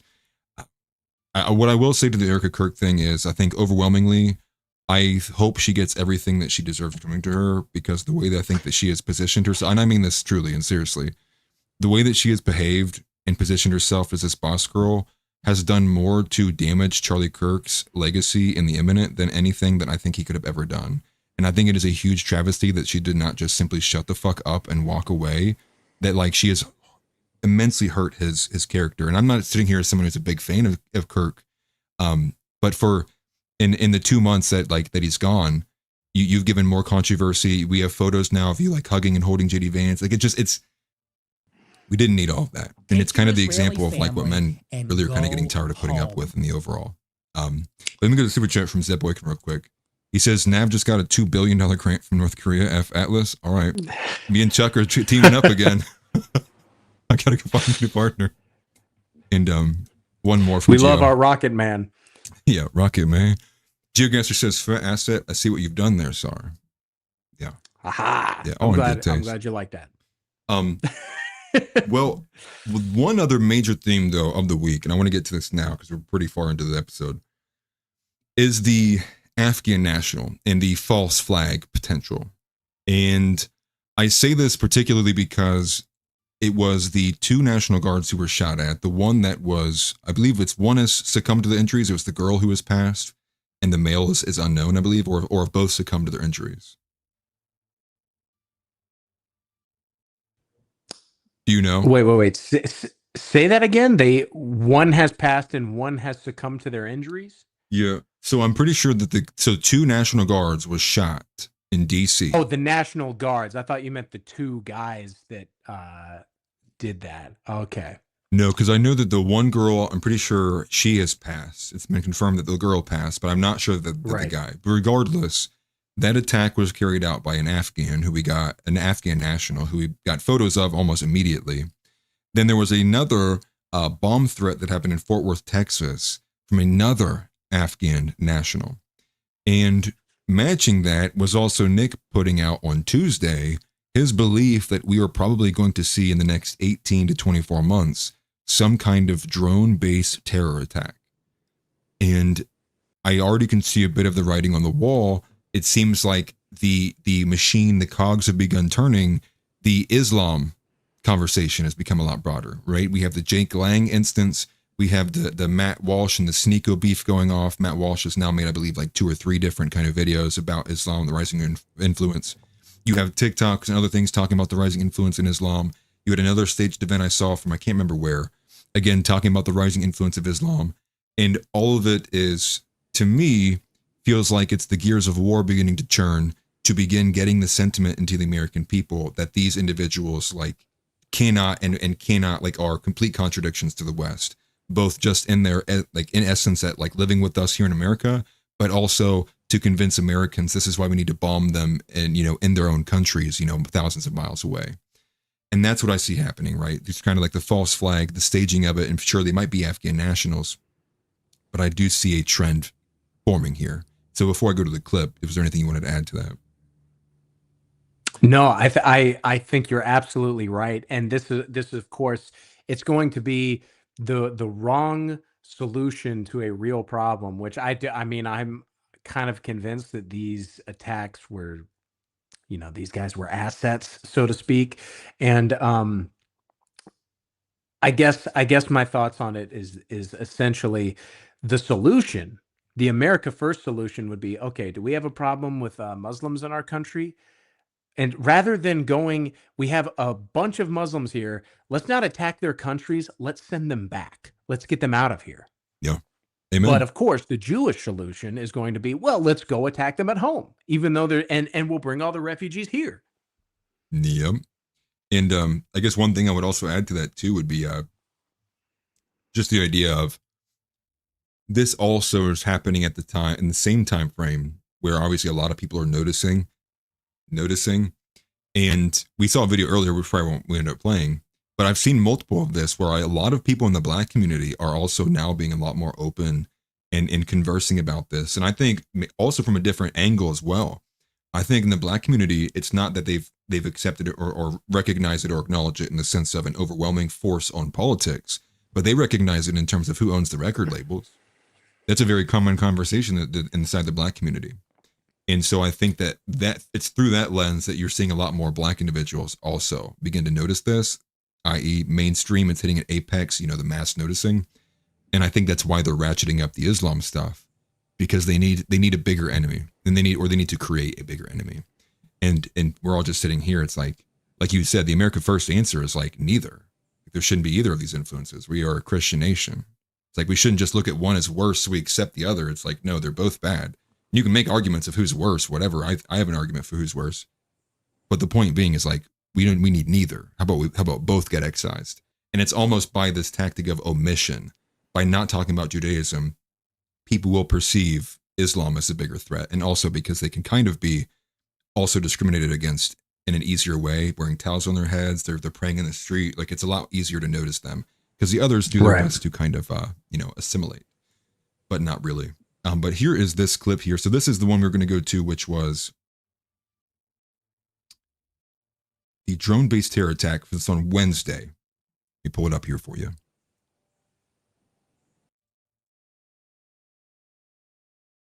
When Thomas Crooks shot Donald Trump, every psycho in the country noticed. And they saw the infamy, and they saw the potential. And when Luigi Mangione shot the CEO of United Healthcare, the way he was lionized, the way he was sexualized, every psycho, again, noticed, and they started devising their plans. They started scheming. And ever since then, we saw the assassination of Charlie Kirk, attacks on ICE, National Guard. Now this, it's only going to escalate. It's only going to get worse, and it could be organic and it could be fake. It could be fake to exacerbate organic violence. At a certain point, it takes on a life of its own. They light the fuse, and the whole thing blows up. So it's a scary time. Everybody be safe. Holiday season's coming up. Thanksgiving's tomorrow. Christmas soon after that. Got to be careful. Have to be vigilant because things are not as they seem. These are strange times. Drone attacks. I've been saying this. This is my next prediction. Screenshot this. We are going to see a drone-based terror attack on a mass gathering. I would imagine within the next 18 to 24 months. It's not hard to predict that. It's not hard to see that one coming. Russia's making 1.8 million drones per year. Ukraine is making millions of drones. It always happens like this. You think all those weapons are created? Some of them don't wind up in the hands of the wrong people. Can't control it. People aren't ready. So I think we're due for another very turbulent period of time in our political history. And so I'm curious, what are your thoughts on that? Yeah, it's one of those things where it's like it's almost like the time traveler's dilemma. It's so specific of a prediction. I wonder if now it can't happen because I mean Nick is not just like the cozy.tv streamer that could be ignored. I mean Netanyahu knows who this guy is. Right. So there and like it has been established, they have people at the Daily Wire whose full-time job it is is to watch Nick Fuentes' Yeah, stream. keep And this has tabs on the been the kid. case. Yeah, to keep tabs on him. And this isn't even a recent development. This is going on as far back as like 21. And it's one of those things where you almost got to wonder now if they're like, damn it, like, what do we do now? You know, so, well, Right. I guess we'll have to revert to some guy going up and shooting National Guardsmen. Not to be glib about it, but, you know, I Right. definitely, I mean, I don't think that to even Nick's point, the drone thing was really specific, but I think everyone, it's on, a false flag is on everyone's mind right now. Well, I guess it might seem specific, but I think in the context of what has been going on between Russia and Ukraine, it kind of foretells that this is like, here's the evolution of warfare, you know, and so drone warfare might not be full-blown 5th generational warfare, but it's like kind of like 4.5. It's like the latest. It's like, this is the latest in terms of kinetic warfare, right? It's kind of the latest extension of tanks and machine guns. And I think that's what he's saying. And I think also, like, you compare some of these other weird events that have happened earlier in the year. Like, you remember when all the drones were appearing over New Jersey, and we kind of didn't even get an answer to that. There was like floating theories. One theory was that there was a nuclear warhead that had supposedly made its way to the coast of America, and it might have been nearby. They were sending helicopters with certain radars on them. Some people were saying it was all aliens. Some people were saying that it was like drones doing training. You also have the United States has begun, I don't know if it's started yet, but Trump gave the orders of some time ago recently to begin testing nuclear weapons again. And so I think the writing on the wall is that, and the National Guard thing as well too, this is something that Gen Z Goy's been sending me a lot recently, and I'm sure other people have noticed this too, which is we're getting continual increased National Guard presence in all of these cities, but deportations aren't happening.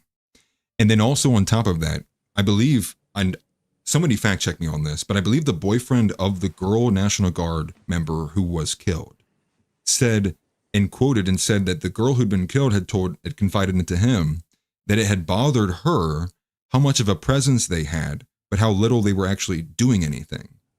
And so, you know, that was the girl's National Guardsman who was saying that, and the boyfriend was telling it for her since she's no longer with us, and RIP to her. That I do think that there is a very concerning element of why are there so many National Guard being spread around the cities with not too many like looting or riots happening, nothing even close to what happened in the Summer of Love, but also we're not getting many deportations either.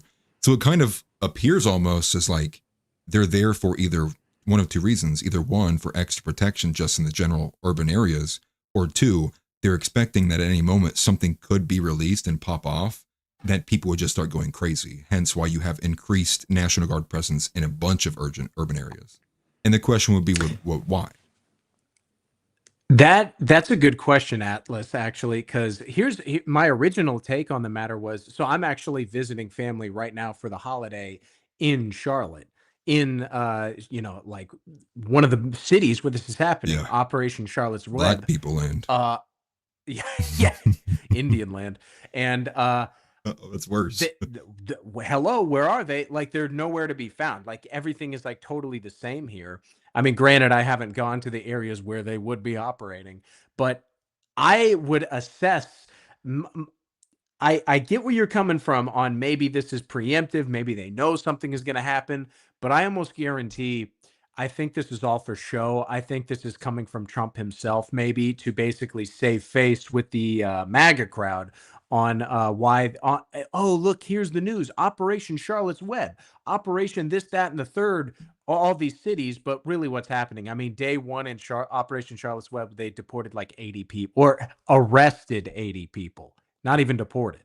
Yeah. You know, so me personally, I kind of lean towards this as a political show rather than they're preparing for something. But Word. that is an interesting thought, and I do think it's worth considering. I'll keep it. We're going to be keeping our eyes out. Yeah, no. Gen Z Goy said he sent me a DM. I would go to it, but if I Take had your one Israeli more family tab open, my and computer might go explode. home. But I do get the sentiment, right? Building this kind of like state police, and there's fear. And I think, was it Michael Flynn or Michael Flynn Jr. who had forewarned or given a prediction that he does believe that there's been word and people that he's spoken with that they are preparing for a potential, he called it a mega 9/11 event, is like in his words, the way that he framed it. I do see where you're coming from though, because this is something that I said about the signing bonuses with the with signing up for ICE, which is like they're adding like all these kind of peripheral elements around it that kind of makes you think like, wow, look how much like they're pushing for these deportations and getting done. But when you look at the numbers, it's like, oh, they're not doing anything at all. But you see, it's like, sign up for ICE. Here's another ad. Here's another video of what's his name, Pete Hegseth, talking about how how they're cleaning everything up, and it's like, but nothing's happening. It's just ads and videos and trailers. Now, granted, they changed like the Department of Defense, Department of War, and we're getting like some small things like that, but nothing major. And I do fear, is this something in terms of like the Epstein files? Maybe there's a fear that like there'd just be general chaos given like some kind of release that could pertain to what's in those. In two things on that I'll add before we kind of jump away from this. One would be Ana Kasparian covered pretty in depth a lot of things that heavily point to the fact that Jeffrey Epstein was working with Israel. So if people haven't seen that, encourage them to go follow that or go see that. The second thing would be, I saw a clip, and I haven't verified this, so take it from me, a grain of salt, and verify yourself. But I saw this clip as a short 1-minute video of a guy who was going through the court documents from one of the proceedings that was from a victim and relating to the Epstein files that named both Epstein and Donald Trump as defendants in the case. And he read the court documents, and I believe it was word for word on page 3. One of the complaints against the defendants was that when she was 13 years old, Donald Trump came to her for sexual relations and encounters 4 different times. So I say this as somebody who loves life. I love my family, all of that. I would never harm myself. I saw that earlier today. I've not verified it because I saw it shortly before we went for the show. And I do think, is there a potential that we get closer to like maybe something like that? Because that's something I've not even thought about. Like the overall, it's like, what if it does come out that Donald Trump actually did do like the worst of the worst on the Epstein files? And it's like, here's hard over evidence. How does the public react to that? Wow. See, I'm hearing about this for the first time. So I'm kind of thinking through this as we're talking about it, Atlas, and I want to get your thoughts on this. My original assessment of Donald Trump is, did he have dealings with Jeffrey Epstein? That is obviously a yes. To what degree, I don't know. And my thing is if they had this on him, if they have what you're describing, why run for president in the first place? You know what I mean? But that was my contention, maybe a year ago. But nowadays, I mean, shit, man, I'm calling into question whether or not his entire run for the presidency was authentic. Was he a controlled op from the very beginning? So this is, it's causing throwing me for a loop here, but there might be something to it, man. Yeah, I just tried doing a brief look at my bookmarks to see if I had it. If I can find it again, I'll try to repost it on my X page for those who want to see where I got that from. But it was funny because the kid, even himself, he's saying, like, he leaves for 20 seconds. He's like, I would never harm myself. He was like, but I'm reading this because I was like, I don't know if anyone's seen this or not. Like, this is kind of insane. Now, granted, a plaintiff could allege literally whatever. It doesn't mean that it's true. It's just that, like, these are some of the allegations against him. And so I'm just kind of curious, like, even if it was entirely fake, right? What if they were able to create something, even whether it was AI generated or not, just in terms of to, just generate chaos, right? What would the public do? And we're entering that era, right, where it's very hard to tell if something was AI generated or not. Even Tim Pool saying that this Vivek Ramaswamy video was all AI. We're getting to that point where you're not going to know what's real.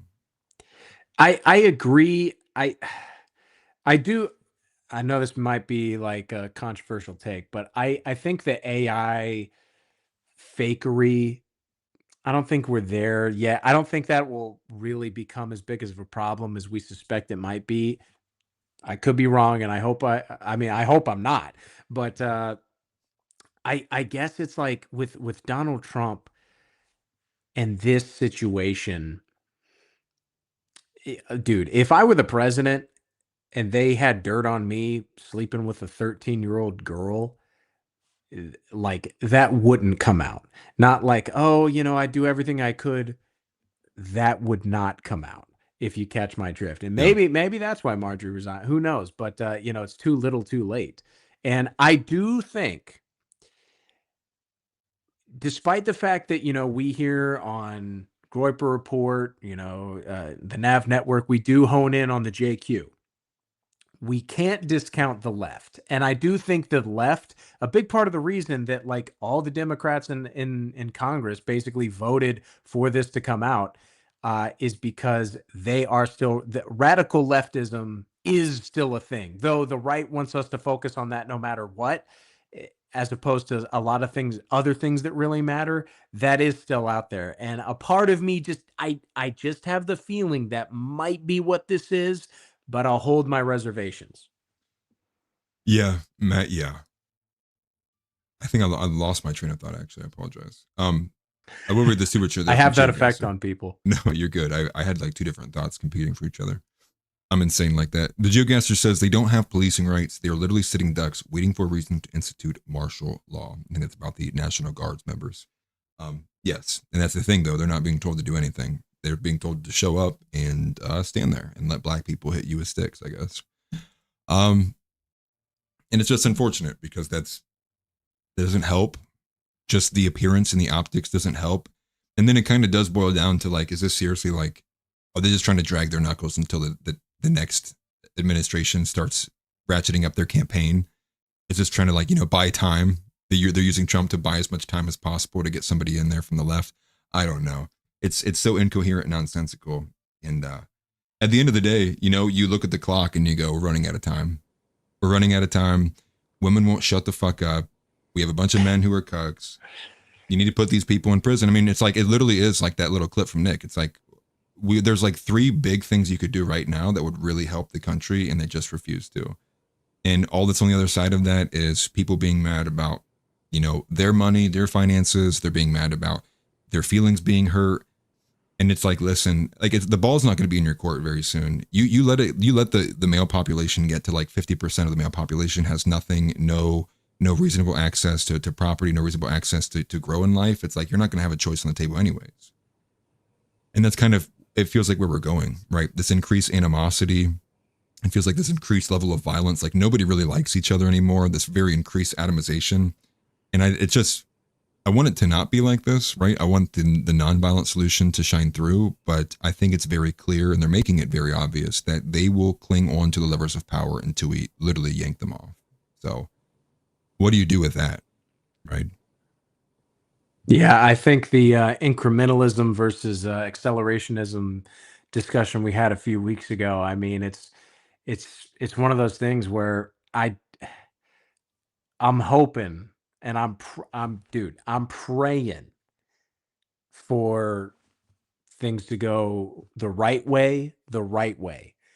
But who knows, man? And I'm not trying to Fed post over here, but like I think you're right. This is not a white flag. Okay, I guess we lost this one. We waved the white flag. Like these people will burn the system before they let it slip away from them. Right. And I'm it's the Samson option, dude. Right. I mean, literally, it's why they have it. I try not to be black-pilled at all. I really don't. I try not to be.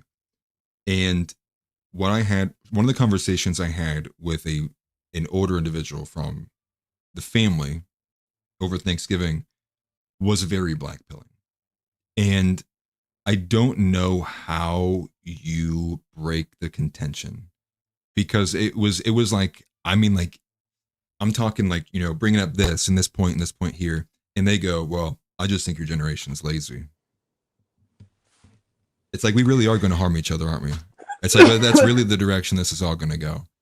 And it's like, they refuse to see anything differently. And like, I don't know how you get beyond those contentions, to be honest with you. But not to spend too much on the balkanization between the age brackets. So between us, Atlas, this is literally, because like I've been in political talk as like a job for several years now. And so that's all my family wants to talk to me now. And I've gotten that too. And they hate this, but this is just what I find, especially when it's like extended family, is that I just go, I just don't want to talk about this with you. And that's all there is to it. Because I mean, what are you gonna do with your family? I mean, you're with your wife and in your own home, that's one thing. But like at the Thanksgiving Day table, it's like, why are you bringing this up? Yeah. Well, Because it's always them. It's always them. Right. Well, I guess my pushback is like I have. So I'll just do a short scenario so we can get another clip here. Is like they're the babysitters of my children. You know, so for me it's like I need them to be not even like I need them to be 100% in lockstep with me. It's like I need them to not be retarded, insane, or leftist, or liberals, or Satanist. Like I need them to not be that, because every time I like leave my daughter, or like, you know, here's my children, I need you to babysit them a few hours a day. Well, that adds up over time, right? And the next thing you know, there's like months after on end. It's like that's a lot of hours that your child has spent with someone else that's not you, right? And they are going. You don't want them to undermine you behind your back, exactly. And I think that's why it matters. And so like that's why you can't have this kind of this split kind of, you know, not having any kind of homogeny in terms of like the alignment with your family, because the kid's going to get pulled different ways. And that opens itself up because take me or you or Zeb, for example, right? Say it's me, I need to drop my daughter off, and then like we're on air and like they're watching it, and then grandma's like, yep, see, there's your dad again doing that shit again. Your dad's always doing that shit. And it's like, but it's exactly what you're saying. It undermines it.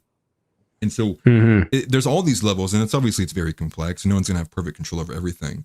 But what we can't do is continually look everywhere categorically, like every single place, and we're losing everywhere. Because that, like, we can't lose everywhere. And as the more that this kind of the snowball rolls down the hill, the more that nobody's going to want to deal with it. And that's why I'm just saying, like, especially on some of these elements, like men have to step up. You're going to have to be able to get called a bad word and be called an asshole and deal with it and take it. And you're also going to have to be able to have the intellect to be able to articulate your points and not come off like a jackass, because it's only going to harm you. If you can't articulate things to women, it's like, don't even try. Go back to the classroom, drawing board, whatever, and figure it out. It's worthless to set up your life in such a poor lifestyle that you have no control over it. Your wife uses you as a wallet, and your kids end up doing whatever the fuck they want. Like, you might as well not even try it.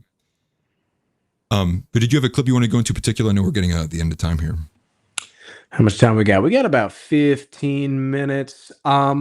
Take your Israeli family. This is actually something I thought would a part of the Groyper report is also just, you know, we're talking about Nick Fuentes and we're talking about some of his greatest hits. This was actually a good idea by you, Atlas. I would love to do a little bit of a rerun of his clip from last Thanksgiving clowning on JD Vance's family. Yes. Let me find that here. It's on Thursday. That's a Thursday #1. And I found this one by chance, mind you, too. This is actually pretty cool that it came across my feed. Yeah, I completely forgot about this, but this is perfect. Yeah, perfect timing. I guess I'll read this to you real quick before it disappears. GeoGuessr says in 45, they had a non-zero mathematical possibility that the atomic bomb could burn the atmosphere, and they chose to drop it anyways. That's our leaders. Yes, retarded. Or willing to take risks, maybe is another way to look at it. And our leaders are unwilling to take risks anymore. But yes, to go back to this is a revisit. This is 2024. Nick Fuentes exploring the family photo of JD Vance on Thanksgiving and asking you to spot some differences there. Here it is. Vice President-elect, one heartbeat away from the presidency. What does his Thanksgiving look like? It looked like this. It looked like this. I saw this image on Thanksgiving. This is our Vice President-elect's Thanksgiving dinner.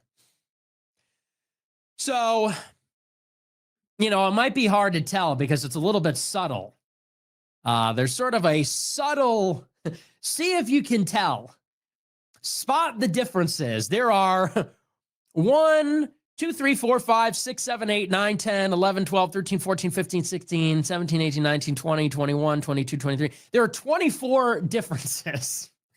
24 differences. See if you could spot the differences between this picture and the image that you just conjured in your mind of your Thanksgiving dinner last Thursday.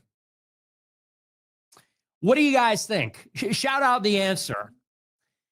Well, if you are looking closely, you'll see that there are 2 white people and 24 Asians, okay?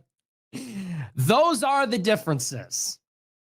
There are 2 white people present at this Thanksgiving dinner, and there are 24 Indian or East Asian people with brown skin, brown hair, brown eyes, dressed in indigenous garb. Those are the differences. Now, correct me if I'm wrong, because I'm not educated. I didn't go to college, but I'm pretty sure that the first Thanksgiving was actually not between Europeans and real Indians from India. I think it was with indigenous Americans. And I would also add, I don't believe that there was a 1-to-12 ratio of Europeans to Indians either. Based, JD Vance and Trump are going to send them all home. You have 30 days. 30 days until what? I get an invite for Thanksgiving? Yo, pass the curry. I mean, they're literally, could you imagine they have this pitcher? I wonder what's in that pitcher. Is it that fruit water they make with the flies and the toenails? Look at this. They got a big pitcher of water. Is that like those drinks they make on the street in India? Where they're grabbing fistfuls of ice and rubbing it in their armpits and throwing it in there and mixing up the flies? I mean, geez. Happy Thanksgiving. You have 30 days until you're invited to Vance's Thanksgiving, until you're invited to Usha and JD Vance's Thanksgiving extravaganza. Ha, you fucking Groypers, you're all non-white. You have 5 days until you get a green card and a job at Google. This image, nobody can step to me ever again about Vance. If anyone promotes Vance, just send them this image, because this is all you need to know. This is all you need to know.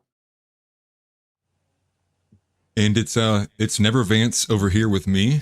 I think it always will be never Vance with me. I think after watching Dana Luesha's latest video, I'm getting ready to fill out the paperwork to early vote for Gavin Newsom. Just literally can't take it anymore. I've met my line. I have my line in the sand. Let me change it up here a little bit. This is the point, which is, and this is another one actually, and this is also kind of sad a little bit. JD Vance, obviously, when you look at his family and the way he structures it, you go as a Christian nationalist, so of course he would never honor anything like that. He can't. His bloodline is actually marred by the choices that he has made. Arval, the man who runs Return to the Land, made a post recently talking about how sad it is making him that he's having to continually turn down men who have race mixed.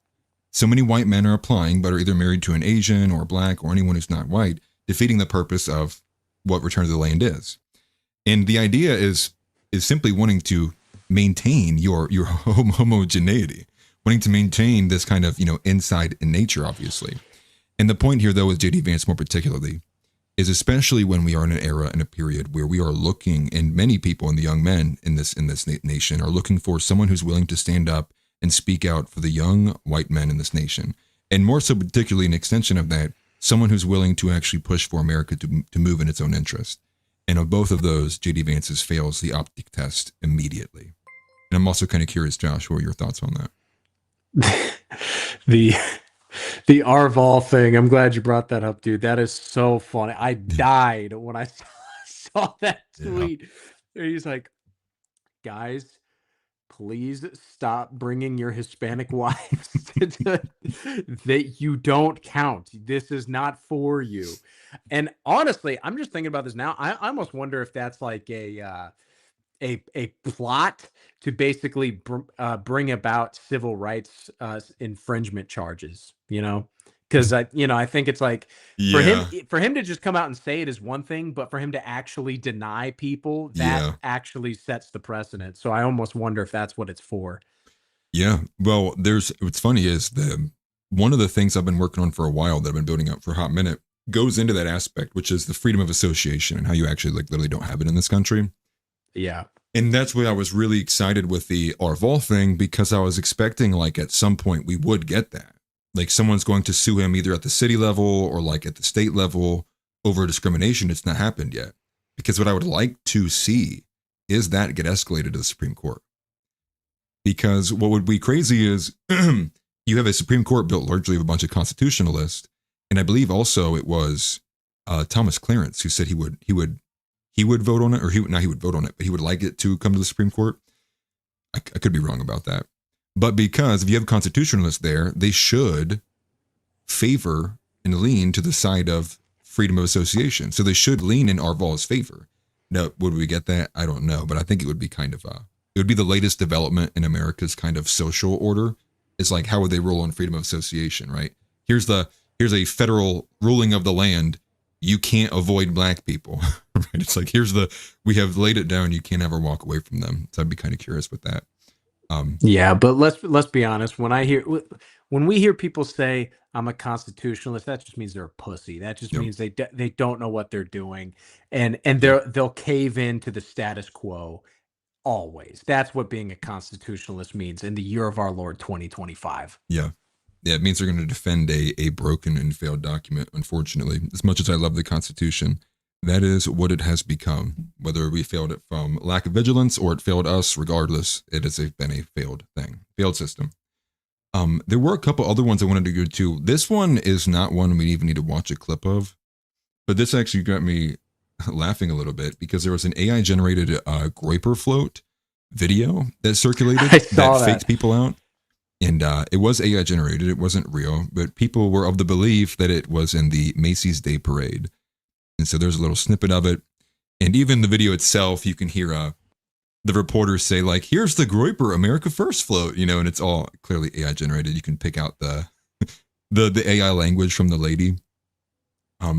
And with us, at what time is it? We have enough time for maybe one more clip. Josh, you have any other preferences you wanted to go to? This was a funny inclusion. I died when I saw this. This was good. Did you want to go to that other one from before? Remember the one we pre-gamed? Yes. Let me let's do it. Clean that up a little bit. Yes. Where is it?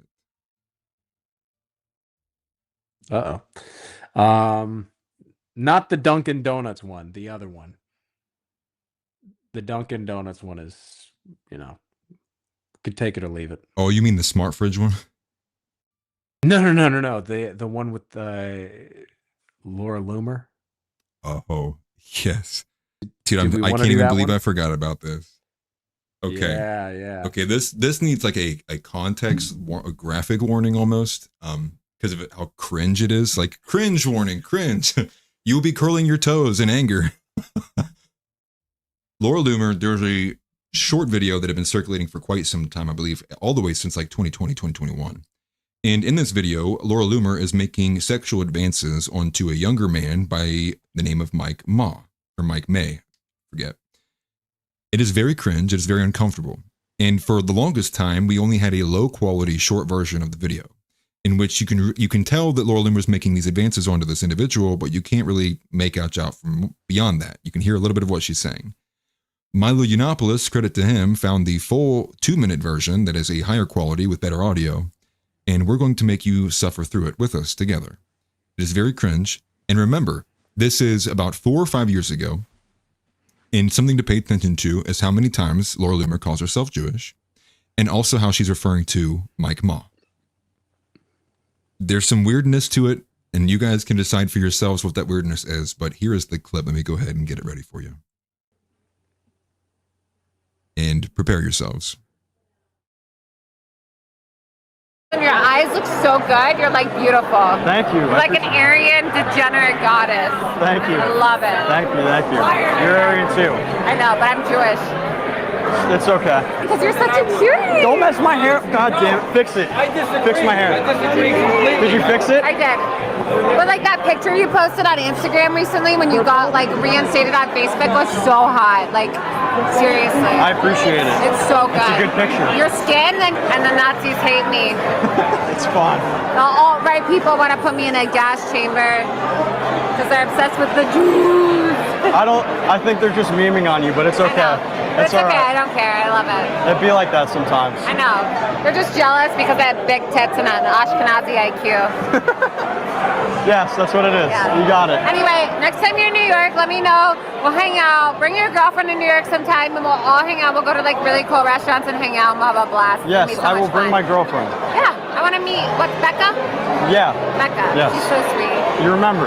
Yeah, of course. Yes, you'll meet her. You guys are so sweet. I hope it works out because, like I said, I know it's all an act. Like I know everything you do on Twitter is like so fake and not real, but Yeah, like it's all fake. so sweet that you like and your girlfriend have been together for 3 years. I love it. I know it's all an act. Do you know something? Like I'm gonna tell you a secret. Like, do you know so many people in this movement who preach trad life are like fucking people on the side and like cheating on their partners? That's like, so bad. Like they're not even like really trad life. Such like scum. Like my ex is like dating somebody who's like super trad life, and she was like fucking my boyfriend while we were dating and like ruined our relationship. And I act like it's okay, but like it's really sad because like I love when people like keep, you know, tradition in their relationships. It's just really sad.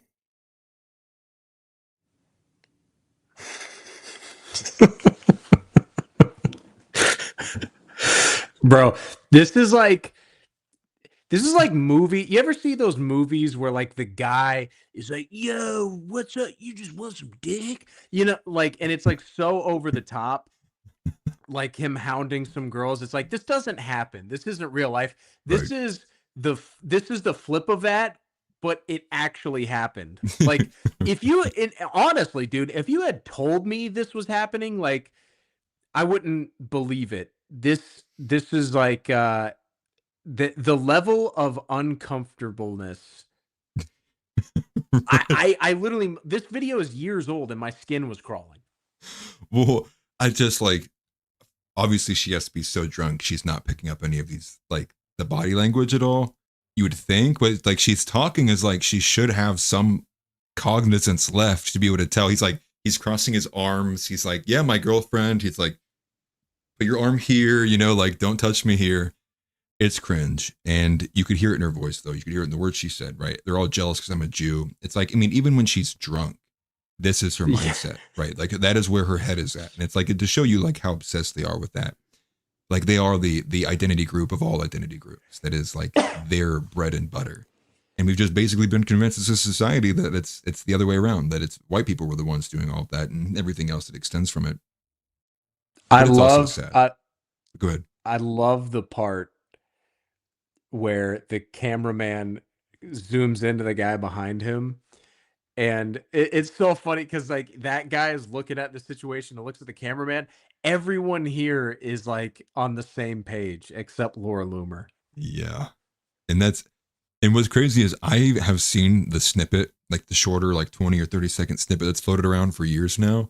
And I've always been like, oh, that's cringe, you know, it's bad. But the full one is like, doesn't get much worse than that. And for her to talk about, you know, all this trad life stuff, and it's like she's clearly making advances on a very young guy too. It's like, we have all lost the plot here, dude. No one is sane here anymore, right? There are no principles left. But I guess with that, we did cross over the 2-hour mark. We appreciate you guys greatly, tremendously. We do appreciate all the support. Largely, GeoGasser is funding us by himself solely, so we do appreciate you very much, Geo. And make sure you smash the like button if you haven't already. If not, you're just gay, and that's fine, but not really. And also, I would also add too, make sure you also subscribe to the Nav Creator main channel, but also links are in the description to follow myself, Josh, if you want to. Follow Zeb Boykin, follow John Ward as well too. They put out great work. John specifically, especially if you're in a bit more of a you like videos, some things that are more set and forget it, less so streams. John does a good bit with that as well. He's pretty creative and we enjoy him for that. So with that, I think we're at the end. Josh, anything else you wanted to cover? No, I think another good edition of Groyper Report in the books. Yes. And one thing I'm realizing is it's almost becoming impossible to cover the entire week in one stream, actually. So maybe we do need to revisit how we kind of structure this out a little bit, because it's kind of hard to get all the important bits in. Mm-hmm. But we'll explore that. We're new. We'll get it started. But again, we appreciate you guys. Christ is king. Deport Cash Patel or throw him in jail. Either or is fine with me at this point. Deport Pam Bondi. At this point, deport Marjorie Taylor Greene as well. Send them back to where they belong, in the kitchen. And gentlemen, I do hope that we will one day save this country. Thank you very much. We appreciate you guys. Christ is king, and we will see you guys next week. Take care. Where do you stand politically? Give us your political ideology. Okay, I can say anything I want. Yeah, bro. Say yeah. I don't know, the day-to-day stuff, I'm like, yeah, more bullshit. Another white girl got stabbed to death? Of course she did. What do you expect? For my politics, I just watch America First with Nick Fuentes. Okay. I consider myself a Groyper. Sometimes I just wait to hear Nick's take to make sure I have the right take before I make videos, you know?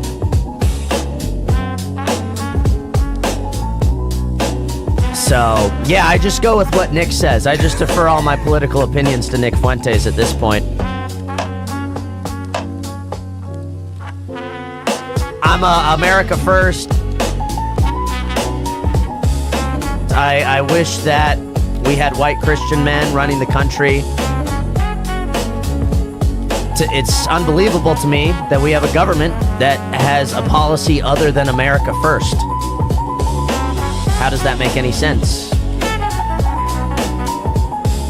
We pay taxes, like,